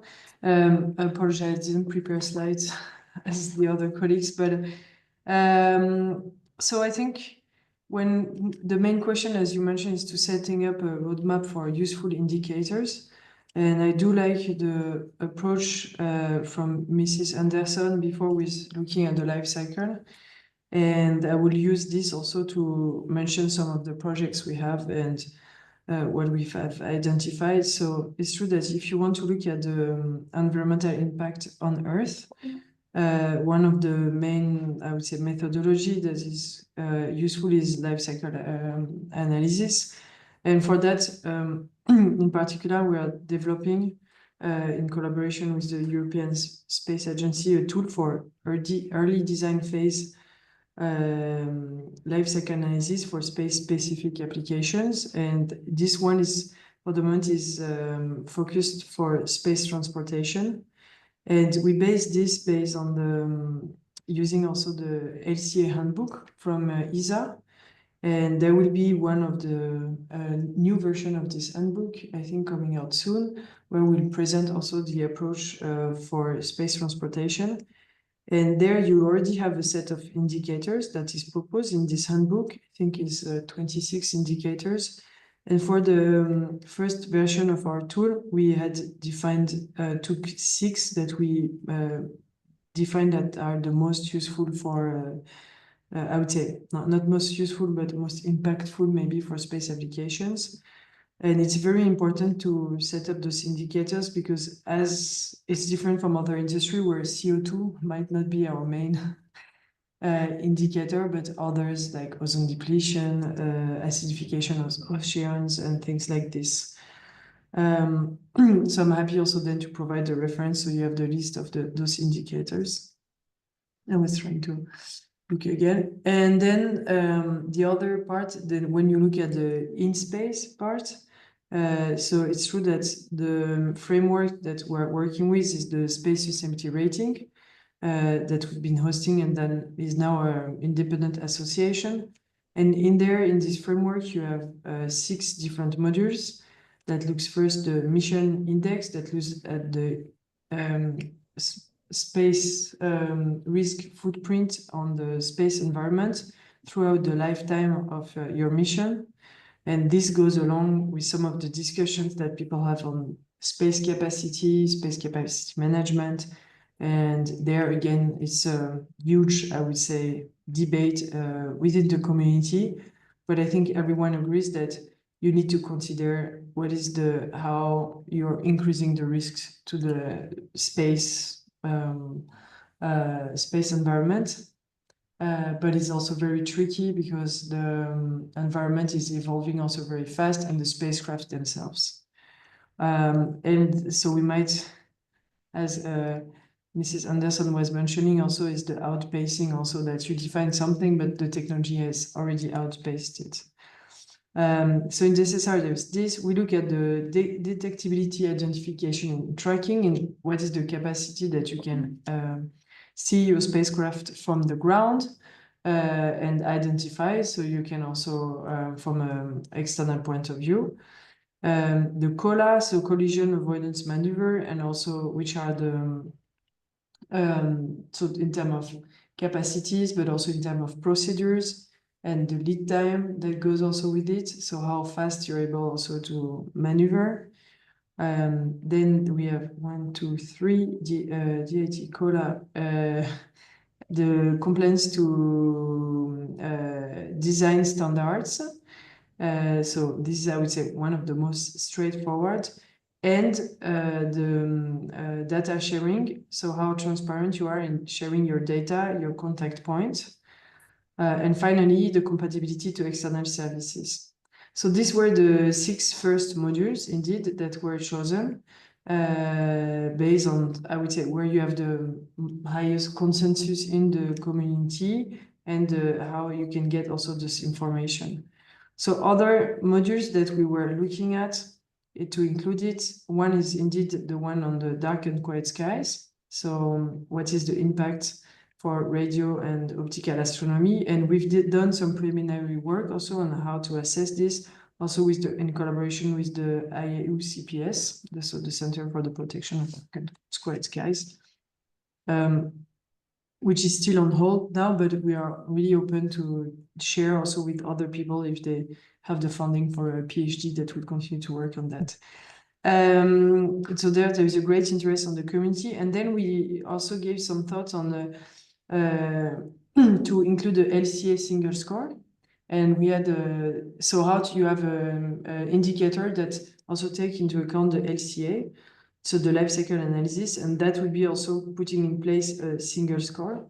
But as I mentioned before, you have a lot of criteria that goes in it, and it means you need also to assess what is the which weight you would give to each of those criteria, how it is easy also to get those information, how lengthy is it, and if you can then put it into such a rating. So those are some of the questions. And of course, and this is the one that people often question, is like how to assess also the socio-economic impact, which is, according to me, we don't have I would say, there is no consensus. There is not enough research on how you could assess this aspect.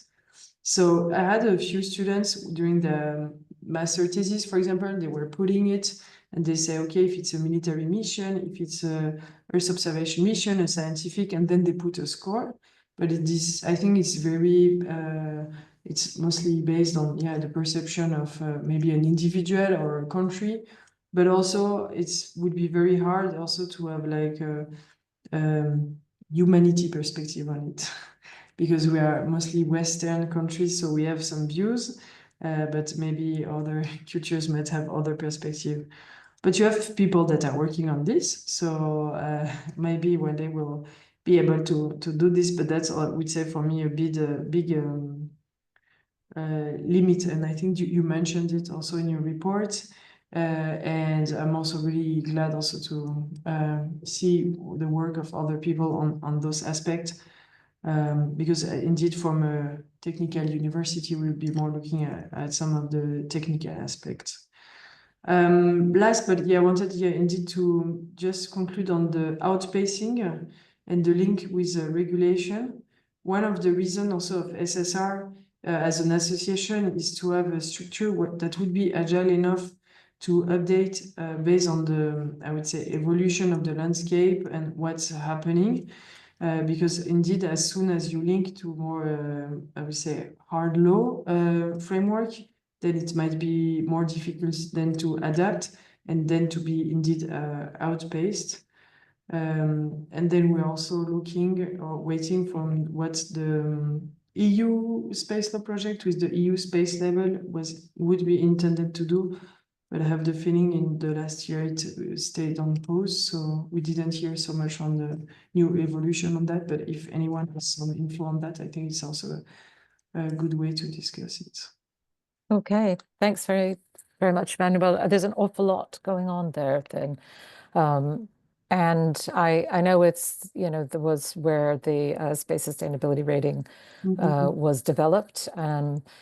Maybe we'll come back to people's views about how that sort of kite mark, helps us to make indicators actually impactful.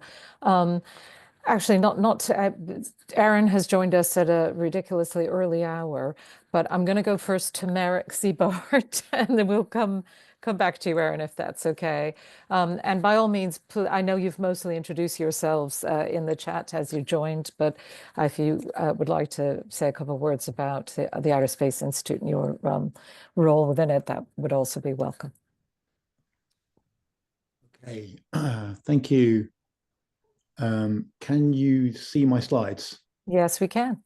Great. Okay, thank you, Catherine, and everybody else to inviting me to this. I really agree with Catherine that you could go on for weeks about this to try and embrace the complexity of the whole thing. Anyway, I'm Marek Siebart. I'm Professor of Space Geodesy at University College London. I'm also on the executive board of ESSI, which is the Earth and Space Sustainability Initiative, which is led by Joanne Wheeler.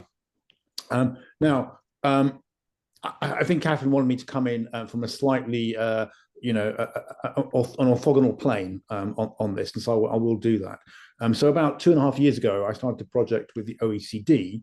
They have a space sustainability group at the OECD, and we tried to develop a proposal around how to develop the 18th SDG, Sustainable Development Goal for space. Now, since then, a few people have started discussing this. It doesn't really matter who started first. The important thing is probably to have the discussion about it. Now, in the role of trying to consider what an SDG might look like, it gives you a lot of frameworks thinking about the problems that we're discussing. So first of all, let's look at what an SDG is. So first of all, it's primarily a sort of graphical and a very accessible way of describing a set of things that we think ought to be better about the world. That's part of the core thing. But what's interesting about the structure of the SDG, how it's designed, is they have several components and they work very effectively. And let me explain what goes on. You have a set of targets, things you're aiming to achieve over a set period of time. And then associated with the targets, you have a number of metrics, which are sort of clearly explained and visualized. And then you also have an annual report against the SDG based upon your progress against the targets. Now, okay, that sounds like a fairly simplistic model. And of course, these issues are highly complex. But I'd say one of the good things about an SDG is that they're taught in schools and people are very broadly aware of them across society. And I think the sort of things that we've been talking about today some of them are genuine societal threats or bifurcation points in us as a species. It might put us back 100 years, it might put us back 1,000 years, it might make us leap forward very quickly. Bottom line is, these are no longer just the esoteric concerns of academics in their ivory towers. I'm the guilty one there, you see, but they're actually things that ordinary people ought to be aware of, because the changes going on in space, as I think some of the last speakers have said, I think in particular, I think it was Karen mentioned the idea of this great acceleration, which we can see going on. Anyway, so I digress. That's an SDG. It's a set of goals. It's a set of targets and indicators, and it's metrics.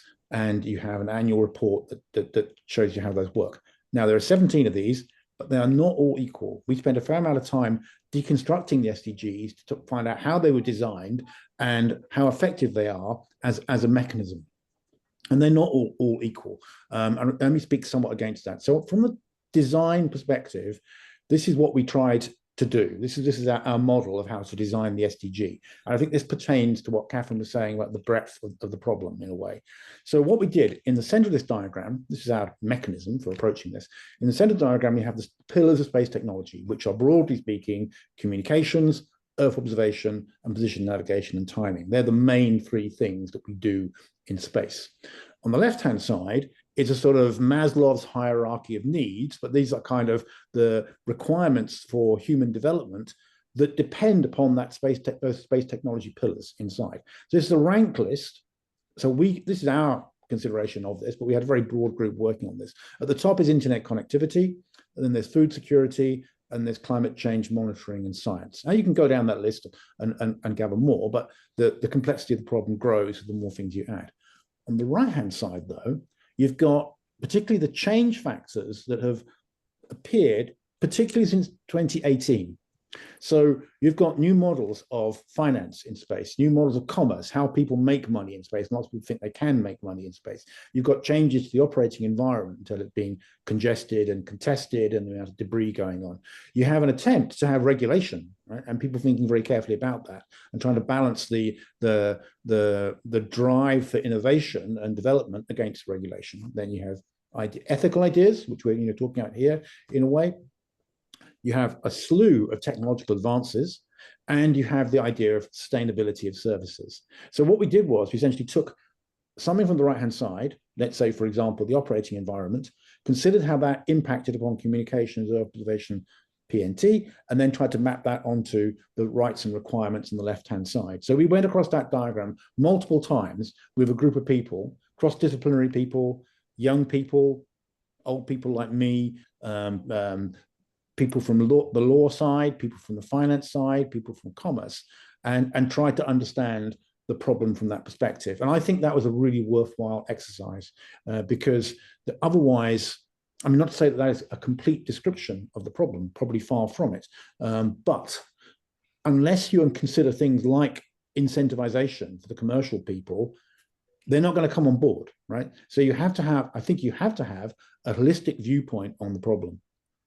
Okay, so we had a go at setting up some targets. And by the way, this isn't published yet. We finished this about a year ago, didn't get around to publishing it, but we will publish imminently. So please don't sneak off and take the ideas and publish them in 15 minutes. But so again, it's hard to do this. And of course, you can argue, you should do that, you should do that, you should do that. The benefit of developing a model for it, just saying, okay, here's a proposal, is you can push against that.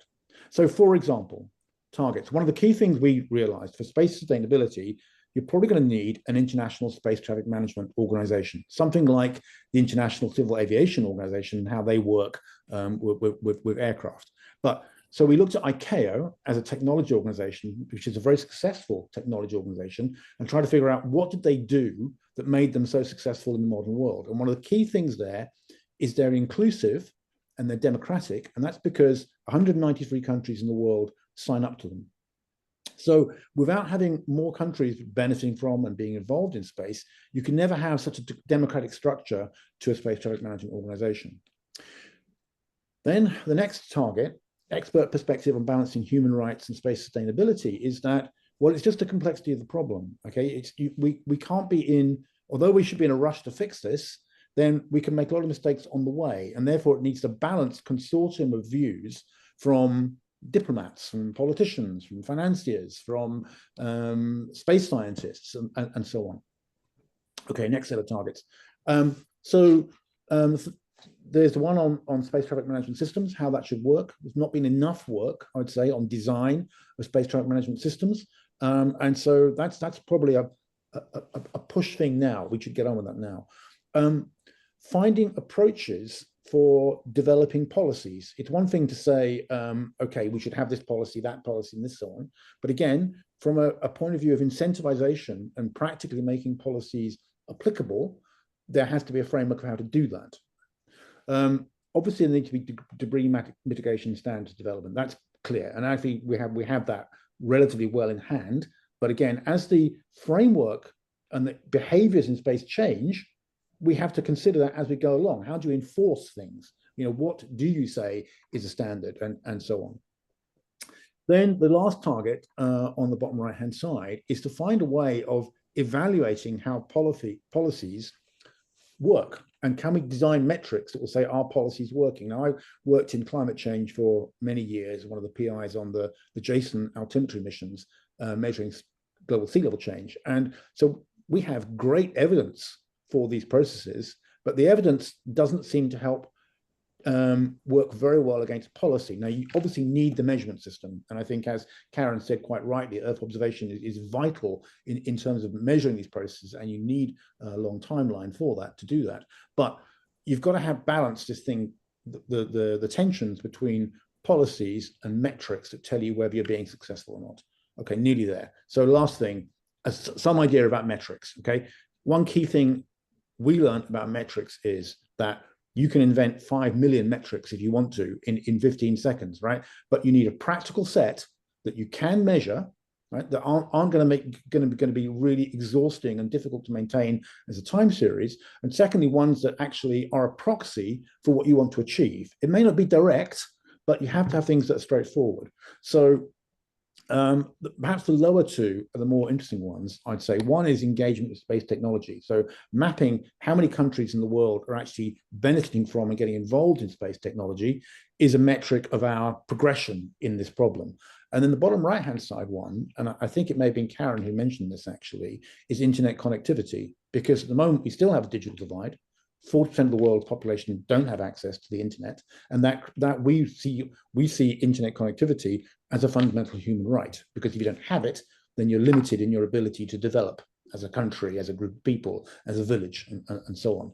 So internet connectivity as a good measure of how far are we progressing. And so, for example, if we get to the point when we have 100%, well, maybe we don't need any more mega constellations at that point. But at the moment, the mega constellations, as much as they create many problems, are a good route to overcoming the digital divide. Okay, so I'm going to stop there. I'm sorry, Catherine, it was a bit long, but let me pass on to the next person. No, thanks, Mark. That's very interesting. And immediately people are looking at that screen going, oh, well, you're missing this. So I really appreciate the point about trying to find a practical set of metrics, even as a starting point, about things that are worth measuring and can be measured. Let me come on to Aaron. Thank you so much for joining us, Aaron. The floor is yours. Yeah, thank you again for putting this on and for inviting me. My name is Aaron Boley. I am an associate professor at UBC, the University of British Columbia. I also co-direct the Outer Space Institute. And we are a group of experts in many different areas. My background's in astrophysics, and we are all united in addressing grand challenges associated with humanity's use of outer space. I do want to just share a few slides that were just, pretty bare bones at this point. Let's see here. But they will help highlight some of the thinking that I want to kind of convey. So first, Earth and space form an interconnected system, and stress in any one area of the system can affect other areas. And a corollary to that is that if you develop a solution to one part of the system, that solution may work for other parts. It may exacerbate other parts, and it could also be ineffective when taken altogether. I want to stress that when we're talking about things such as sustainability, there is no single technical solution. This is not something that we can simply tech our way out of. There are many different paradoxes that come into play, and we could talk about those if time allows. But ultimately, we have to have innovation in both governance and tech simultaneously in order to become the better stewards of the space environment and the Earth environment, as well as to ensure long-term use of outer space. Now, I'm going to go through a couple slides just to highlight some of these areas. I'm not going to go into much detail about any of the graphs, but I'm happy to talk about them further as we have time. This is an image from Ituna, Saskatchewan, where there is a breakup of one of the Crew Dragon trunks, and it spread lethal debris over farmers' fields. And the farmers gathered up all these pieces and put them in a barn just to show the extent of this. The Crew Dragon trunk on paper was expected to burn up entirely. That is clearly not the case. Casualty risk is a growing problem and it cannot be ignored. Associated with that are the risks to airplanes in flight. This represents a very, very low probability event with a very, very high consequence. What's shown on this graph are airspace areas that were either closed or restricted during a 2022 re-entry of a rocket body. And so what's happening is that the space community is exporting risk directly onto the aviation community and creating large challenges in safety and coordination. Again, low probability, very high risk. And we also saw this very recently with two back-to-back Starship mishaps. Different context. This is an uncontrolled reentry. That was a mishap during launch, but it's still affecting aviation and creating safety problems. We have fundamentally changed what the space around Earth is. So this is showing the altitude. And so this is all of low Earth orbit. And this is showing the density per kilometer cubed within 1 kilometer bins of material. I could go into how this plot is made, but the takeaway point is that we have regions of high concentration of satellites. We have a very broad region of lots of debris. And we're now at the point where sudden changes in this environment, particularly if there's an accident or debris, can create very large problems in terms of coordination and then safe operations on orbit. Ultimately, we can take a look at how we are changing the environment by simply looking at the number of satellites that have launched over time. Black is what's cataloged, the magenta is what's on orbit, and the green is what's re-entered. And in the past 6 years or so, we've launched more satellites than we had in the previous 60. And so we've just fundamentally changed this. And this is a few months old at this point, which means that there's already a big change. But one thing to note is that the green is just starting to come up. That re-entry is changing. We are going to be dumping a lot of material into the atmosphere. These two plots show Movida projections of the objects on orbit as a snapshot. These are payloads as well as rocket bodies. And there is a fairly large change just between 2018 and 2024, and we're expecting much larger changes.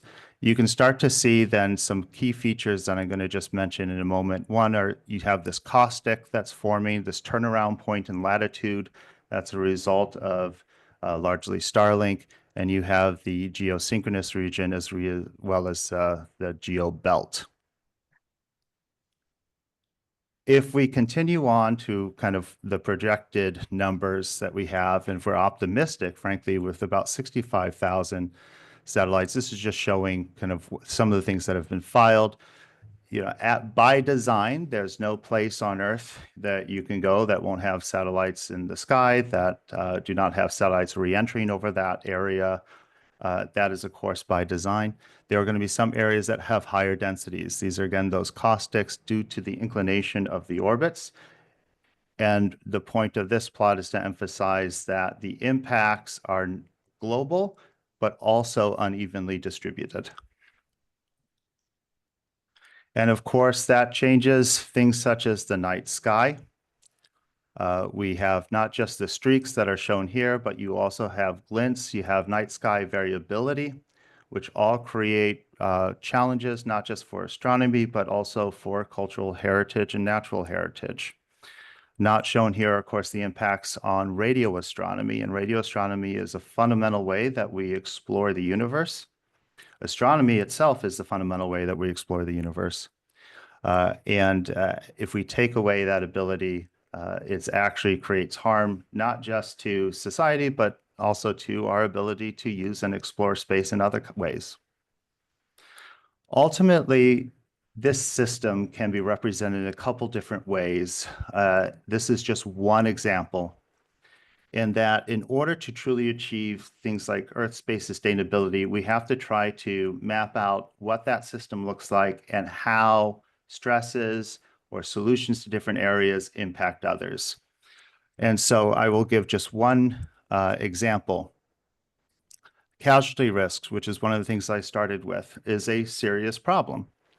And one of the solutions to that serious problem, particularly if we're talking about tens of thousands of satellites, is to have design for demise. And that way you can eliminate the casualty risk without cutting back on the number of satellites you have, if it ablates entirely. So let's just assume that that's the case, which should not be taken for granted. But if you do that, then you are in fact treating the upper atmosphere as a waste bin, which exacerbates the issues that are associated with uncertainty in what's happening to our climate system, to ozone, things that we heard about the last panel. And I would argue that with the trajectory that we're seeing, some of the numbers that we saw in terms of tonnage deposited per year are actually optimistic from the last panel rather than, I think, where we're actually going. We have further stresses such as space security and appropriation that have to be taken into account. Let me just give one final thing. Another kind of area that highlights the space system is that if you want to, say, deorbit objects very rapidly because you want to maintain a safe operational environment, then and you want to do it with very low cost, there are some really cool innovations that are being proposed and tested, such as drag sails and electrodynamic tethers. Very cool. However, you can take a small satellite that's very dim, and with the drag sail, you can make it a very big satellite and very bright. And an electrodynamic tether would make what might be a radio quiet satellite become suddenly a very radio loud satellite. And so that's a solution to one part of the system creates potentially a large problem in another area. So going forward, if we're looking at kind of ways to understand or key indicators for the environment, we have to look at the interconnections between many different aspects of the various challenges we face, and we have to treat Earth and space together as a system. And I'll end my comments there. Thank you. Thanks very much, Aaron. Super interesting, and actually the perfect intro to Megan Burks. Megan, you wanted me to share your slide. Yeah, if you're able to do that, that would be really Yep. cool. Thank you, Catherine. Let me put this on.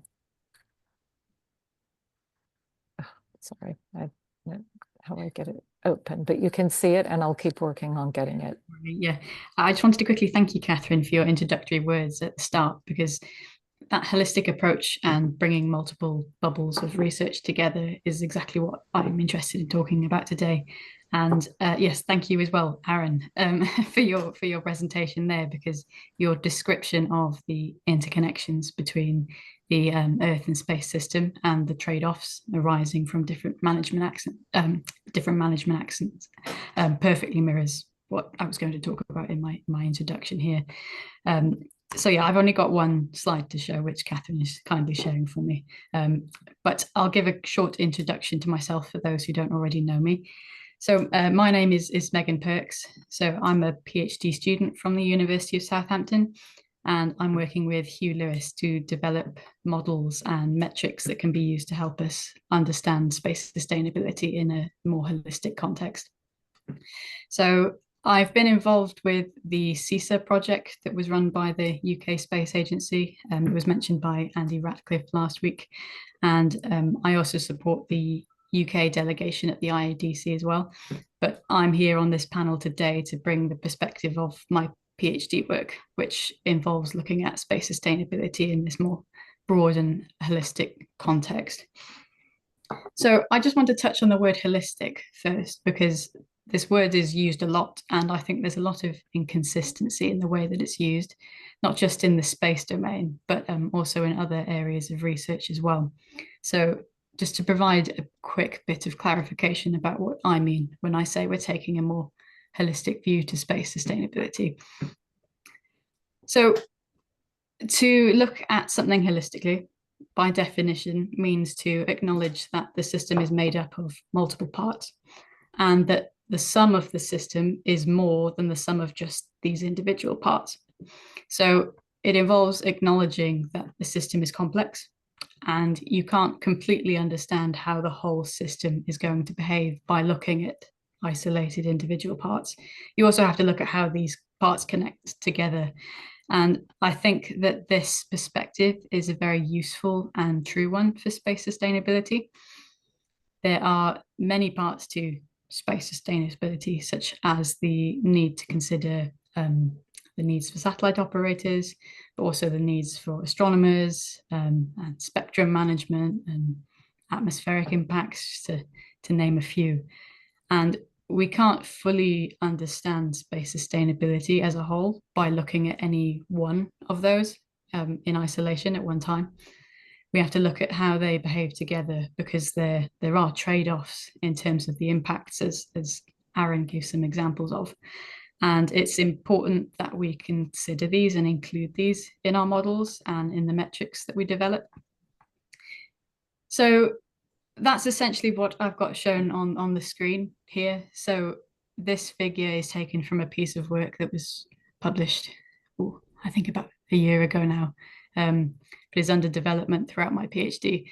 But it's just a diagram that shows some very high level but complex connections between different elements and different impacts of space activities. So not just in the immediate space environment, but also in the atmosphere and in economic aspects. And this diagram is just really meant to show how these feedbacks affect each other in really complex ways, and how a lot of the things that we are currently treating as isolated parts of the problem that are not isolated at all. They're actually very interconnected and are going to affect each other in very complex ways. So this is primarily the focus of my PhD work at Southampton. And it's very much my view that taking a more holistic view to space sustainability has a large amount of potential value, especially when it comes to modeling the trade-offs that do exist and will arise from space activities. And I don't believe it's something that we're currently doing particularly well when it comes to different types of space uses. So I was actually very encouraged to hear Emmanuel mentioning additional types of combinations of metrics in the work that they're doing at EPFL. But one of the things that I hope to be able to stress and communicate in the discussion today, and it's something that I'm sure a lot of the other panelists will have something to comment on as well, but it's that measures of space sustainability that don't include things like astronomy or other impacts are not really true measures of space sustainability. They're just measures of part of the problem. And we've got lots of research looking into these different parts individually, but we are currently lacking models and research that bring all of them together so that we can look at these trade-offs and the connections and model them appropriately.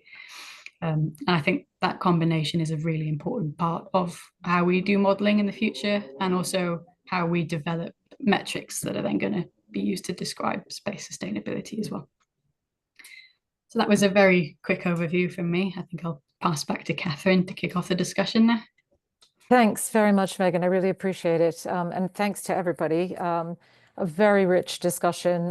What I would, I'd really welcome anybody wanting to engage. We're going to definitely make sure that we have time to discuss this, and also to discuss this in the light of the previous two panel sessions and the discussions that took place on the 28th of February.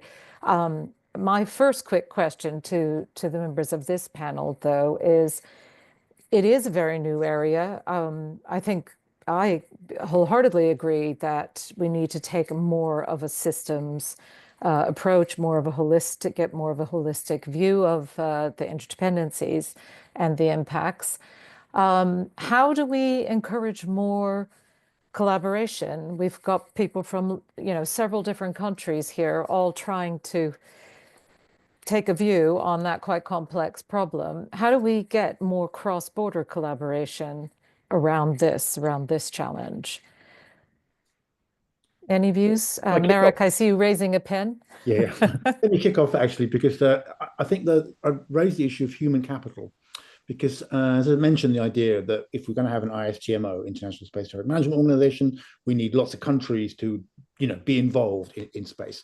And so I think there's a almost like a responsibility on shall we say, the countries that have this knowledge and so on, is to share it and propagate it, because that creates markets, and it creates diplomats, politicians, economists who understand these things. But there are I think a good drive would be to have an aim to have more countries who have a layer of people, academics, engineers, and so on, who are experienced, and that could be encouraged through things like the universities or the governments sponsoring kind of investment in developing other countries.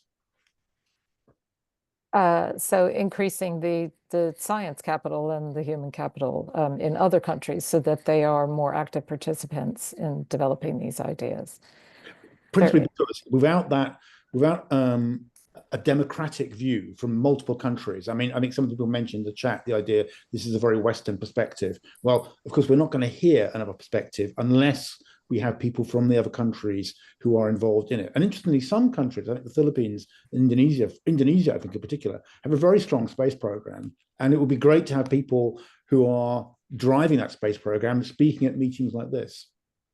It's something, as you know, that is a core part of the GNOSIS mission, is to try and reach people outside the usual Western voices in order to raise awareness as well as share knowledge. And I wholeheartedly endorse what you're saying there. Any other members of the panel, would you like to give me your views about how to encourage international collaboration around these sorts of frameworks? So, if I may, so first, this event already is great because I'm learning also about the work of other people. So that's very useful. So thanks so much for organizing this. Two frameworks that I believe that can be useful. So first, at the European level through ESA, because they have different working groups. One through the groups for the signatory of the ESA statement for responsible space sector. I have the mission page here. So, and they have different working groups. Also with the Clean Space Days, they organize, and they developed also the technical booklet for zero debris. But it means they could also have, I would say, the possibility to animate such a group also for more, I would say, what we're talking about, the metrics, I would say, and indicators. Then one person mentioned the OECD, and it's true that we did participate to work with them at the OECD 2 years ago, also in one of their publications. And I found that the methods they used and the way they engaged scholars was very good. And I would say for the human capital that was mentioned, it helped us also to get national funding when we mentioned an OECD project. And we are encouraged also by our national delegations to take part of such projects. And there, it's easier also to have, say, a more diverse perspective. But then OECD is more economic, so then it's a perspective. And then another model that works fine, but it's really for one part, but we could also think to enlarge is really the IADC, how they make it work also for in-space sustainability for the space debris mitigation guidelines. But something also similar could be also, I would say, a great model. And then last but not least, but it's more for exchange of ideas through the IAF and the different conferences. You have here also a very, I would say, diverse perspective. But it would be good to have something which is pushed, like supported by national governments, so that it helps also for the acceptance after, and also for the researchers that take part of such a framework. Thanks, Emmanuel. Aaron.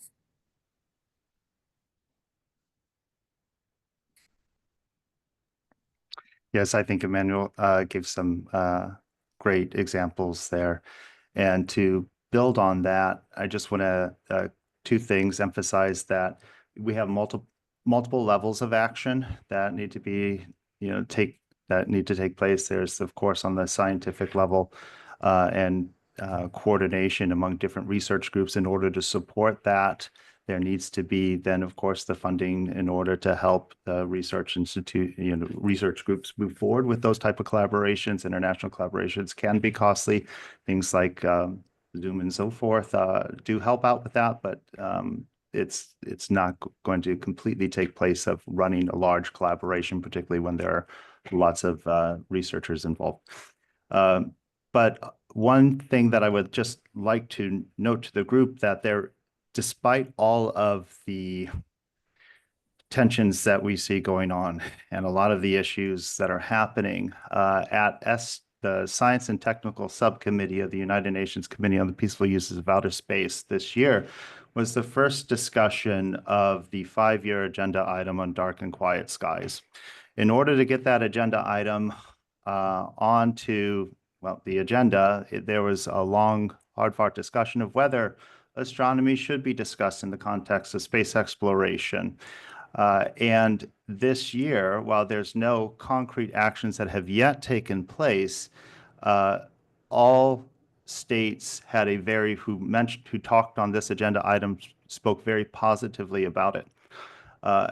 And there was no pushback on the fact that the agenda item was there. Now, the reason for bringing this up is to say that we can use these international mechanisms to build support into moving toward actually addressing this issue, even in the interconnected, holistic way. There are several opportunities for doing so, such as the long-term sustainability guidelines, which are still being discussed, the final report, some recommendations being put forward, but that desire to see outer space as a resource, and that resource then needs to be used in some responsible way, is there. It's being put into the international framework. And that is a big opportunity and opening for those of us who are working in this area on the policy side, and potentially as well as the science. Thanks, Thank Aaron. Rays of light for working through existing intergovernmental bodies to try and raise this up the agenda. Karen. Yeah, all good suggestions. My suggestion comes more from a sort of research perspective, but looking at the European Commission, there is opportunities for sort of really innovative interdisciplinary projects where a whole series of kind of PhD students are hosted at different institutions across Europe. They used to be called innovative training networks, but they're now called, I think, doctoral networks. And the kind of community that's represented here could actually be quite a good starting point for something like that, where the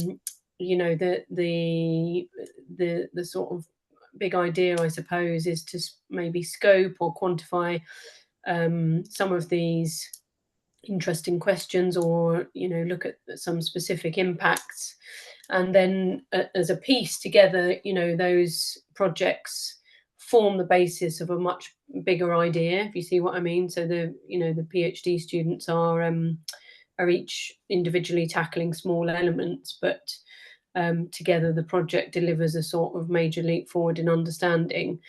And the great thing about those projects is that it sort of speaks to your initial point about, the need to bring ideas and people from the wider international community in, because, one of the kind of things that the Marie Curie networks do is, they actually require mobility. So they invite people from outside of Europe and from across Europe to study and work in a different country to their sort of home nation. And so that might be a way of kind of bringing understanding from wider parts of the world into this system, maybe.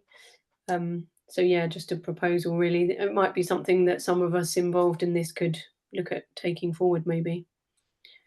That's a really practical suggestion. Thanks, Karen. And in the past, UKSA has provided funding for international bilateral working. And interestingly, that was structured, the international bilateral R&D funding was structured to include operators as well as research institutions. And if there's a theme that I've heard coming out of these 2 days, it's the importance of having all the stakeholders involved and not working in splendid isolation and within your own discipline area. I'm just going to ask if anyone else on the panel has a last urgent thought they want to leave people with, and if anybody in the attendees has a burning question that they'd like to ask, because we're going to try and draw it to a close soon. John?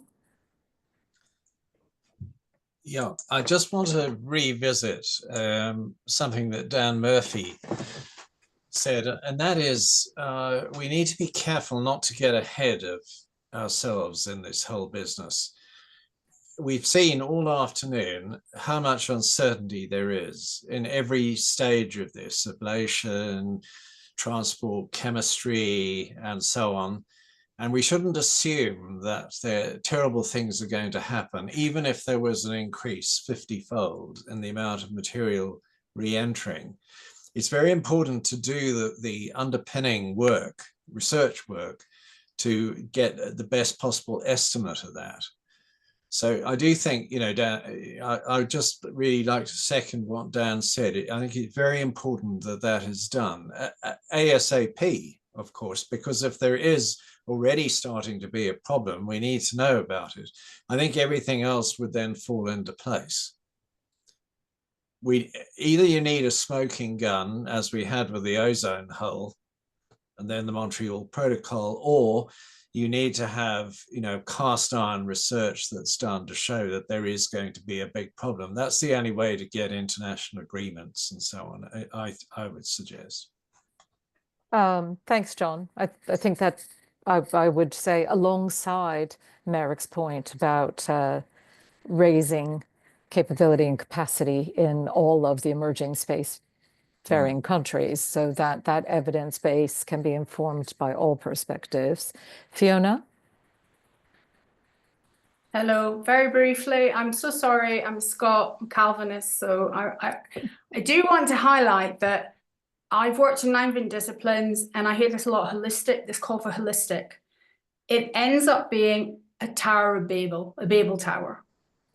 I spend so long having to learn the new words and the new languages and ways of speaking in every field that I really enjoyed all your talks. You can see, Marek, I was asking you some questions. I come from sort of development studies as well, but I do want to highlight that we hear this call for holistic thinking, but it does often break down into chaos. I'm not being negative about, well, I do sound like I'm being negative, but I do want, I mean, everybody in the group past a certain age is going to say, oh, I've been in these meetings again. So I appreciate the sentiment, but somehow or other we have to get beyond this idea of just saying, oh, well, let's bring people in a room together and talk, and then nothing happens. And it's why with my work, I know I get OCD, I kind of just like focus on a tiny little bit and then build some sort of structure around them. I'm not anti these big talks, but I do hear them a lot. Sorry, everyone. Merrick, rebuttal from Merrick, and then I'm going to try and wrap up. And Aaron. Okay, so I think a key point I would say I heard, not my own idea. When I presented those ideas about the SDG 18 at the OECD in Paris, there's a very distinguished scientist there called Stan Lemons from the European Space Agency, who I really respect him. He's a tremendous applied mathematician, works on space debris, works in the ESA Space Debris Office. He said at that meeting that the conditions for the Kessler syndrome are here today. So, I mean, I think that's a real call to arms to like just get on with this, right? I mean, okay, you could say whatever we're going to do it now, right? A bit Batman-like in that respect, or it's actually a quote from Aliens. Whatever you're going to do it now, right? But the thing is that we have to embrace this problem quickly. And actually, we look to people like Catherine for leadership in a way, because that's been her role. And I do applaud things like that. It's just doing a great job with that. But the fact is that at around about 750 kilometers altitude, the conditions are there, and there's more pressure and more pressure. The sweet spot for launch is between 550 and 750. That's where Kuiper's going to go, and it's where a lot of the slated launches for Starlink are going to go, right? So at 750, if there was a Kessler syndrome event, that's decades at least before that clears, and go a little bit further, and then you talk about 100 years. So let us not downplay the seriousness of the current situation. I think that's my closing point. Okay. Thanks, Marek. Aaron. I'm going to echo Marek's point, and to add to it by just noting ICAO, which was brought up earlier, is very much concerned about uncontrolled reentries, the debris that's falling down now, the disruptions to airspace that's happening now, and how that is changing. There's absolutely an ongoing question in many different fields about, when do you sound alarms? How far do you go? Everyone on this call will agree it needs to be underpinned by strong scientific backing. No one's arguing otherwise. But there is the question of how far do you push the preventative principle? What does the precautionary principle mean in this particular case for setting appropriate policy? And that is, when you look at the systems approach, that is what we're talking about. And so, yet we don't know whether there's going to be a large ozone impact. We don't know whether the changes in the aerosols, changing the optical properties of the climate, ultimately the climate system, how bad that might get. But we do know that there is reason to be concerned. And for that reason, forward-looking policy is, in fact, I think, a very appropriate thing to discuss and should be pursued. Thank you. Thank you. And I'm going to, as you have joined us from the furthest away, I'm going to let you have that last word. I'm not going to attempt to sum up all of the discussions over the whole of the 2 days of this workshop. It's quite clear, though, that there are considerable knowledge gaps. To me, one of the key things that I have taken away, though, from this project is that there is a huge appetite in the research community to be involved in these sorts of interdisciplinary explorations of where progress could be accelerated if people were able to forge new collaborative partnerships and bring their specific knowledge to more collaborative working around these topics. Viewing Earth and space as an interconnected system instead of two separate environments does seem to be critical. There are a lot of tools and techniques that can potentially be applied that have started to be used more effectively down in the terrestrial environment, life cycle assessment tools and things like that. And I think it's clear that there's a lot to be learned from that. We started out saying that the objective of this was to identify some key research gaps. I think we have certainly, it's been very clear that there are key research gaps around knowing what is going on with the satellite and debris population, that it's quite important that we add a layer of understanding about the materials science within the understanding of the satellite and debris population in order to understand the impacts of policies of design for demise. And I think what is also very clear to all of us in the community is that there needs to be much more joint working to build trust and confidence between operators and researchers. It's something that, we've heard throughout these 2 days, researchers saying, if only we knew this from the operators, if only the operators could be more transparent, if only the operators could share more data, more information with us, then we would be able to help them operate more safely and sustainably. And I think that's certainly a really important takeaway. And what I've heard this morning, I think, was quite important from a number of speakers, is the role of space agencies as conveners the simple value of being able to have those dialogues, to bring people together to share their understanding is quite impactful, actually, in accelerating progress, and isn't hugely expensive. So if we're looking at a roadmap of the next 10 years, you know, in a sense, the more knowledge sharing and convening that can be done now, you know, the clearer high impact longer term research strands will be in that roadmap. And I think the other kind of key takeaway for me, as always, is just how important it is, no matter which specific gap of research we're trying to investigate and plug and, you know, increase the global sum of knowledge around. What's critical is to first understand who all the impacted stakeholders are, and to consult with them, to give them a role in shaping what questions we're asking and how we're answering them.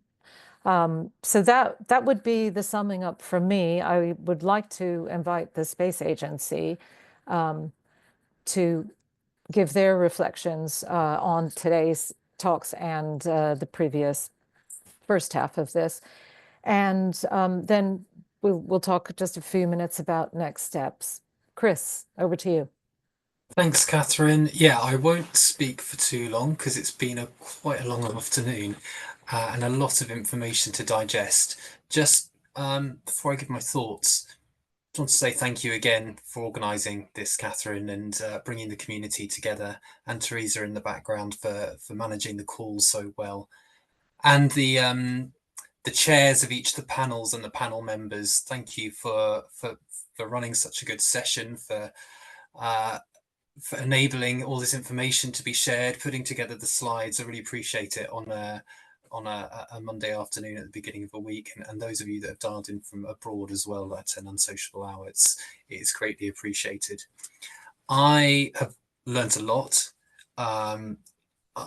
Some of it is quite scary, that how much actually the information that you're telling me, which is but it's useful to know. Without data we can't do anything really. On specifically, I think on ablation and the atmospheric impacts, what hits me is that there's a potential that we are at a sort of a CFC equivalent as we were in the 90s. We weren't really aware of the damage we were doing to the atmosphere, and potentially we're at that stage again now, but with atmospheric conditions. And this is a really huge problem. It's not something that we can just shy away from, because our default position for how do we clear the orbital highway, well, we just burn it up in the atmosphere. And if we're creating more problems than solutions by doing that, we've got a really, really big problem. And it's not something that we can just solve on our own, but it's something that the UK wants to at least have a mature and evidenced position on, and take a lead on globally to make sure that we're not part of the problem. And then on indicators, I think this is vital to have some sort of data and statistics to at least judge our progress as to whether or not we are making good on our ambition to be sustainable in space, and make sure that the space can be used for future generations. It's hard to state that policy without data. So I just kind of wanted to reassure you all, whilst I've got the community here, and noting that a few of our American colleagues couldn't dial in today. The UK is definitely committed to space sustainability. It's one of the core functions and foundations of the UK Space Agency. Funding research in this area is something that we will continue to do. We are committed to doing it. We'll continue to champion this area of space, and it's not something that we want to shy away from. So we will continue to develop our work in this area, and I just wanted to reassure you all on that. One of the things that came up earlier is that this isn't necessarily a science problem, though. It's a policy problem, and sort of using this as an opportunity to say, I'm here, influence me. If you're looking for policy, now is the time. We are starting to put together the UK's space sustainability strategy. We want to develop this to point us in a direction as to what our formal position as UK HMG PLC is when it comes to space sustainability. And we can't set out a reasoned and mature view on things like that without all the input that you've given today and in the first part of the workshop as well. But if there is anything that you want to add, or you want to have a discussion, or even meet up in person and we can have a bowl of pasta or a coffee or something, do just email me. I'm always available. And ultimately, this isn't something that government can just do without industry and without academia. We want to make sure that we have buy-in from the entire sector. Otherwise, we're not going to make much progress on this. Equally, what I hope putting together a UK HMG strategy for space sustainability will do is break down some of the silos we've seen in government working, and hopefully we can all pull in the same direction and ensure that when you go to one area of government, you're getting the same response and the consistent response that you'd expect from another area, and that's something we want to improve. But half the battle, I think, is international, and we can't do this on our own. And it mentioned a few times some of these sort of international bodies and guidelines that the UK is a member of and we're committed to, and we want to be leaders and a part of things like the IADC and COPUOS.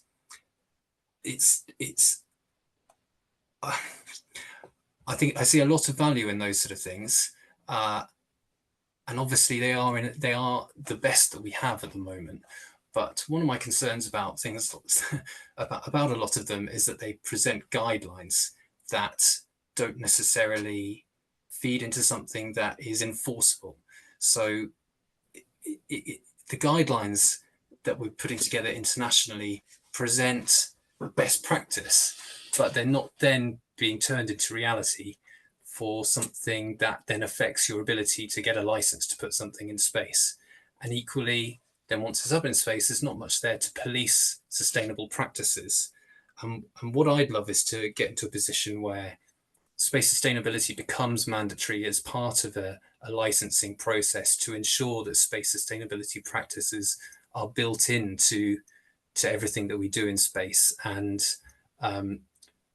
this will all lead on from a UK space sustainability strategy, and everything that you've told me today and in the previous panel of the workshop will all feed into that. So I kind of wanted to reassure you that this isn't just going nowhere. We are listening, and this is everything that you're telling me and everything that I'm hearing will turn into reality and make a difference. So this isn't just another holistic panel. Although I think a holistic approach is entirely necessary, because I am only 5 weeks into my role leading as space sustainability in the UK Space Agency. But what I haven't heard is a clear, consistent definition of what space sustainability is. And if we are to solve space sustainability and ensure that the orbital highway can be used for future generations, we have to look at all of these different areas that space sustainability and that umbrella touches, but also the innovative technical and strategic and policy solutions that can help solve that. So those are a few of my thoughts, and there's been a lot to digest. So I will probably have to sort of book out a few days just to re-listen to all of these the thoughts as well, take down some notes, and equally, I just please do reach out to me if you'd like to have a separate one-on-one discussion, or there's any sort of meetings you'd like me to attend. Be very, very happy to sort of build some relationships with all of you and try and work more with you in the future. So thank you very much. Thanks very much, Chris. And the UK has been very proactive in all of the international fora, funding, awareness raising through GNOSIS, providing evidence into UN COPUOS, Science and Technical Subcommittee, etc. And it's great that the UK continues to look at evidence-based shaping of policy in that way, and is open to cross-border collaboration to build up that evidence base. So thank you very much for sponsoring the project, and thanks to everyone very much for your contributions. In terms of next steps, we will be drawing together, to the best of our ability, the strands of all of the contributions that people have made into a report for the agency. We hope that at least a summary of that report will be publishable in due course, but we will also, stand ready to facilitate more in-depth, deep dive explorations of some of these key topics, particularly areas where we know we may not have managed to gather everybody from around the world who has something to contribute and to add, but we will try and make sure that we keep casting the widest possible network. So thanks everybody very much, and wishing you a great evening, rest of your day, rest of the week, and we will be in touch again. So thank you.